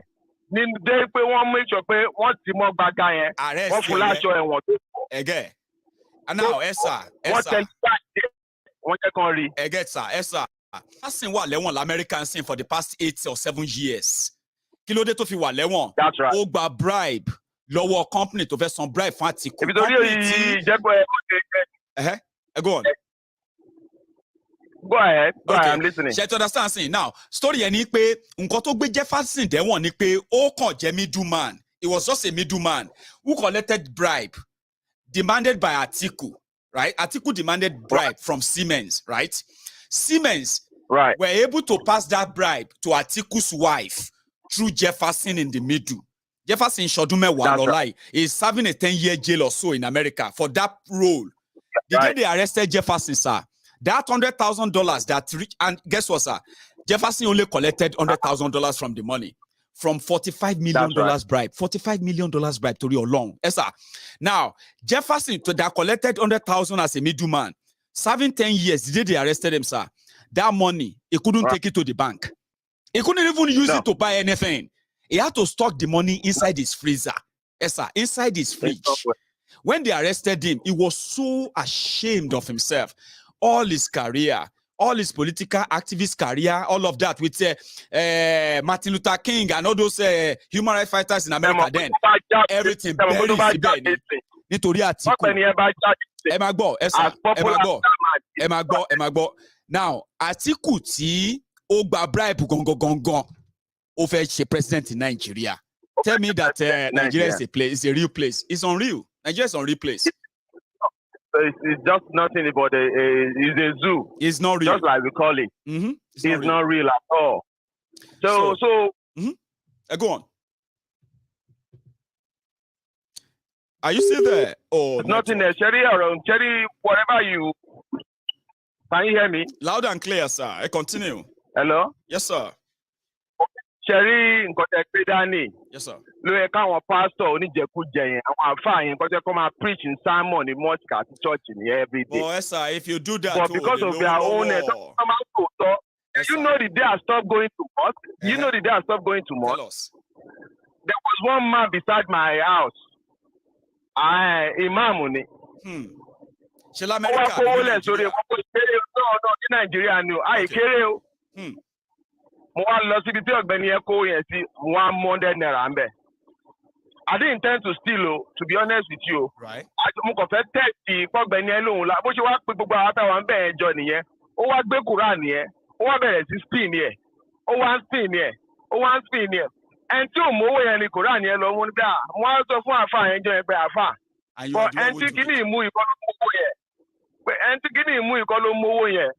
Oni kini mo mi pon loji mo ni emi mo mu se be do yin mo owo yin re ọ̀gbẹ́ni ẹ kasara ni ke ọ̀gbẹ́ni ti mo ti jánu kíní òun. The same thing pastor do. Tẹ́ bá fẹ́ lọ ṣẹ́jú akọ accuse yín nǹkankan nípa Islam so that àwọn tó jẹ́ Muslim yà wá so offended kò ní sọ pé torí pé ẹ tó àṣírí òun yẹn. Kékeré yẹn mo ti máa ń takù máa nìyẹn débi pé tó bá ti ń sọ̀rọ̀ gbà ó máa ní ìwọ jáde ọmọ àṣetánì nìwọ wọ́n kúrò bí àṣetánì pé ọmọ karambà nílé ìwọ jáde. Ọ̀dẹ̀ bí ẹ fẹ́ bá gbogbo wa sọ̀rọ̀ mo ti má láti jáde àáfà yẹn máa ní ọ̀rọ̀ ẹnu mi ní kẹ́ gbọ́ ẹ má wò wá mi nígbà àáfà báwo la ṣe máa gbọ́rọ̀ ẹni tá ní wò wá yín báyìí kò àríwá yín àríṣẹ́ yín à ń rọ́wọ́ yín ẹni ká má wò ká má kọ̀rọ̀ yín ní ká bàbá do as I say not as I do. Imagine. So just like we said, whenever you transmit your message to me, I call my people to transmit to them. So ẹ̀ńtọ́lọ̀ bá dé pé kó kíndè yẹn tú torí ẹlòmíì ò ríran rárá. Sometimes when you tell them what is going on in Nigeria bàbá àwọn tó ń gbé lọ Amẹ́ríkà ṣe rí nǹkan tó ń ṣẹlẹ̀ náà jẹ́ mo ní ìdíkọ́ tó fẹ́ kẹ́ lè rí yẹn lẹ́fẹ́ rí yẹn.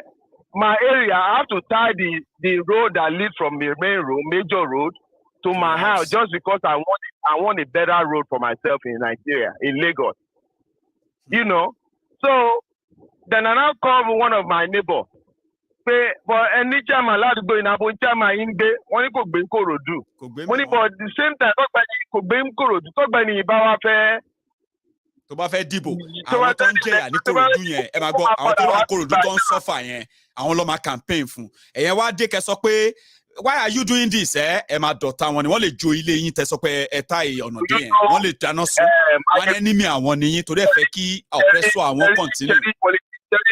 Cherry politics start from our house from our nínú bedroom wa ni politics ti bẹ̀rẹ̀. nígbà tẹ́ tó máa tàbí jẹ chairman ládùúgbò tó bá ti kówó jẹ kẹrẹkẹrẹ ó máa di councillor ládùúgbò yẹn. àbí náà á di kẹrẹkẹrẹ ó lè di commissioner later ó lè di governor in fact ó lè di rep ó lè di assembly after local government yẹn. ó ń lọ nìyẹn right. advancement ni. I don't live in Nigeria. Now these people call me that they want to wọ́n fẹ́ fún mi láwọ̀ ọdún kí nìyẹn pé mo ń participate mo ní à ṣé mi bá yín gbé ń bẹ̀ kí ló kàn yín ṣe bẹ́ẹ̀ tó wà ládùúgbò ẹ̀ lẹ́kẹ̀ẹ́ fún láwọ̀ why me? If you need something from me, why can't you just come and say that you need money? Why do you need to give me award? So I pray to them, Tinubu wọlé. Jerry yari wọn tán ní pé wọ́n fẹ́ jẹ yẹn. Because sometimes you buy me. Go on, sir. So tí yàrá bá jẹ lómi ìgbà mi, wọn nǹkan tá à ń sọ yín tí wọ́n pẹ́ kí làwọn bíbù yìí ń sọ. Wọ́n fẹ́ pín Nàìjíríà ni. But torí stipend tó ń fún wọn. Níbi tó ti ń rí jẹ níbi kó dàrú tó ti ń rí jẹ yẹn wọn ò fẹ́ kó da wọn ò dẹ̀ mọ̀ pé nínú kó da ló máa benefit àwọn fúnra wọn. You have to work when you go to work o ní láti tó lọ máa bá employer pé owó iṣẹ́ mi. Definitely but on Friday your money is in your bank account. You don't have to have insurance. Like you if said, you can't afford insurance. Yeah, like you said earlier, right? That do they not actually think they deserve better lives too?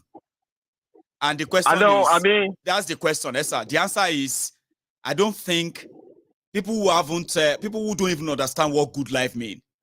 To them, good life is to have money, go and buy a car, right? Start blowing music, or go and build a house, okay, to show that you have built a house, or in fact, organize a party, okay. To them, that's good life, or even marry another wife, okay. Just do something that other people cannot really do anyhow. Then that's good life. But what they don't know is that even with people who have the money, with what is happening in Nigeria, there's almost no difference between them. Esther, Eba me round up within a minute, and we can call it a night.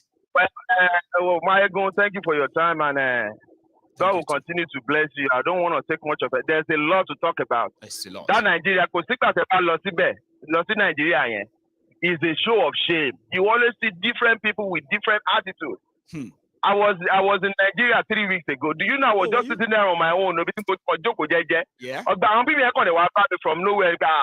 àtòkèlé lè ti wá o rí bó ṣe pè látòkè sílẹ̀ ni máa lówó ó ṣàrí pé àrọ́ọ̀bù ẹ o pé àjáàjálè ó ṣàrí pé àjálè o fáà lówó ni so ti máa tọwọ́ bá pò mí ibi tí mo wà àwọn bíbí máa já owó ìgbàmọ́ láti bẹ nìkan tó wà lẹ́gbẹ̀ẹ́ mi ẹjọ́ bá mi fún ọ̀gbẹ́ni 1000 yẹn bá ní 1000 kì í ṣó wà orí nǹkan tó pè látòkè sílẹ̀ ni owó tó ń run ẹ̀ náà fáà lówó ti jọ.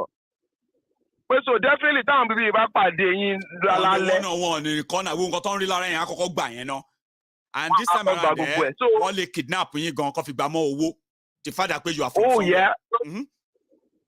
So lifeline for Nigeria, Lagos, Èkó ngbà yẹn, they took it away. But just like we said, we will continue. Let's keep continue telling them. Your message will hit them where they need to be. And it's almost time. So God bless you. It's almost time. Thank you so much. Let's continue with whatever we are doing. Thank you, Maiyegun. You have a wonderful night. And God bless you. You too. You have a wonderful day over there because I know it's afternoon in America and then it's so late here in Scotland. But it's been a pleasure, sir. Your time, my time. And for sharing that together tonight, okay? You stay safe. So this is where I'm going to draw the curtains. I'm not going to add much. I appreciate everybody who spend their evening with me as usual. Or maybe yours is to spend your morning or your afternoon with me, whichever of them. Thank you. Now, if you're just joining us, like I said from the beginning, right, you can watch this from the start and when you do, you can skip all the musical parts. That control is totally up to you. But for now, I want to say thank you. And I'm going to see you some other time from here. Empress, Princess, everybody, good night, Odaro.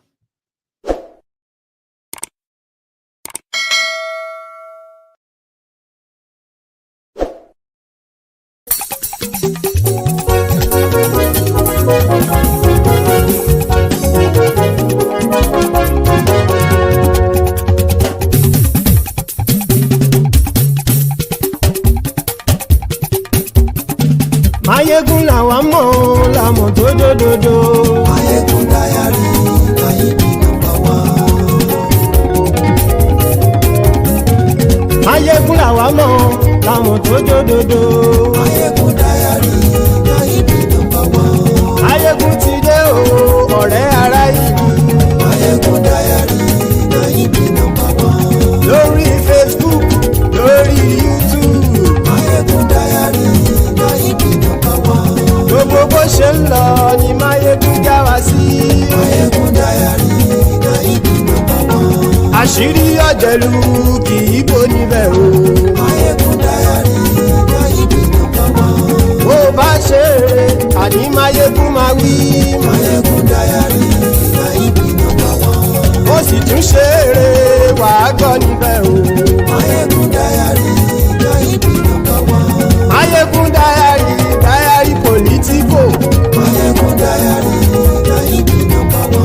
Godfatherism kò sí lọ́rọ̀ Maiyegun. Maiyegun Diary, Maiyegun #1.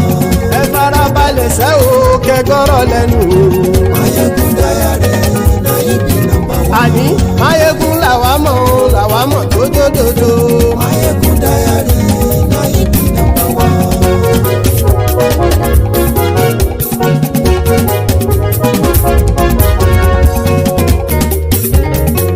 Àní ẹ̀sùn ràkì. Maiyegun ti dé. Maiyegun ti dé. Ọ̀jẹ̀lú ẹ̀sùn ràkì. Maiyegun ti dé. Àní ẹ̀sùn ràkì. Maiyegun ti dé. Lórí Facebook. Maiyegun ti dé. Àní ẹ̀sùn ràkì. Maiyegun ti dé. Lórí YouTube. Maiyegun ti dé. Àní ẹ̀sùn ràkì. Maiyegun ti dé. Bọ́ bàbá gbé wúrẹ́. Maiyegun máa wí. Àní ẹ̀sùn ràkì. Maiyegun ti dé. Ijó ìgbádìyẹ. Maiyegun máa wí. Àní ẹ̀sùn ràkì. Maiyegun ti dé. Presido bá rúfin o. Maiyegun máa wí. Àní ẹ̀sùn ràkì. Maiyegun ti dé. Gómìnà kówó jẹ. Maiyegun máa wí. Àní ẹ̀sùn ràkì. Maiyegun ti dé. Ọlọ́pàá ti ń darí bá. Maiyegun máa wí. Àní ẹ̀sùn ràkì. Maiyegun ti dé. Aṣòfin ti ń rúfin o. Maiyegun máa wí. àní ẹ̀sùn ràjò. Maiyegun ti dé. òpùrọ́ olóṣèlú. Maiyegun máa wí. àní ẹ̀sùn ràjò. Maiyegun ti dé. ọ̀jẹ̀lú ẹ̀sùn ràkì. Maiyegun ti dé. àní ẹ̀sùn ràkì. Maiyegun ti dé.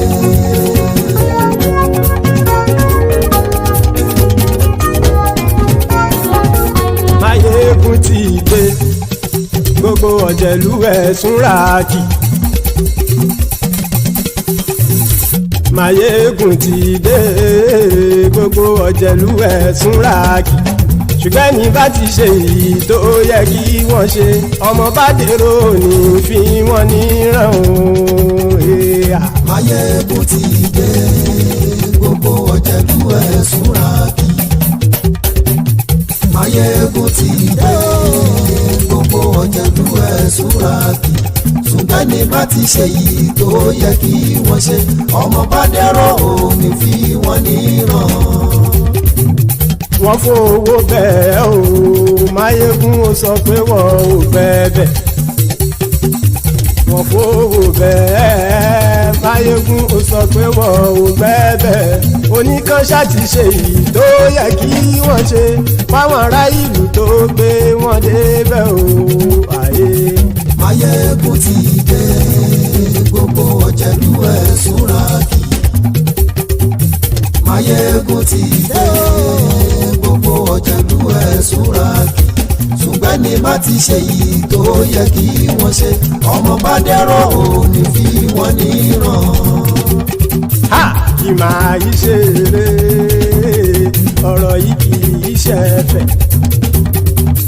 kì máa yí ṣeré ọ̀rọ̀ yìí kì í ṣẹ̀fẹ̀. ẹni bá ti lè lẹ́bọ̀ lẹ́rù o ọmọ bá dèrò kàṣàyè tú wọn síta. Maiyegun ti dé. gbogbo ọ̀jẹ̀lú ẹ̀sùn ràkì. Maiyegun ti dé. gbogbo ọ̀jẹ̀lú ẹ̀sùn ràkì. ṣùgbọ́n ní bá ti ṣe yìí tó yẹ kí wọ́n ṣe ọmọ bá dẹ́rọ̀ ò ní fi wọ́n níran. tẹnitẹni ọmọ Maiyegun ọ̀rẹ́ ara ìlú mọ̀mọ́ ni mo fọlọ́hún sọ ẹ̀ bá kìlẹ́bù lóòótọ́ olódodo ìlú ọ̀tá ìlú mọ̀mọ́ ni ìwọ ṣá máa ń ṣọ́ra kò sì mọ́ bẹ̀rù bọ́tà ń lè rí bóníṣègùn lé káwọn mọ̀mọ́ fi ṣera wọn ni ó ti dẹrùn tí wọn ò gbọ́dọ̀ sì mọ́ bẹ̀. èèpo ọ̀bọ lọmọ bá dérò tàjẹ́ ò gbọ́dọ̀ jẹ́ ó ti dọba lórí àbínú ẹni kò sì mọ́ bùyà àìsíwọ́lu ní ẹnìkan ìgbódì ẹyin lábàrá o ó kó ẹni tó bá dán o àkàmù. Maiyegun ti dé. gbogbo ọ̀jẹ̀lú ẹ̀sùn ràkì. Maiyegun ti dé.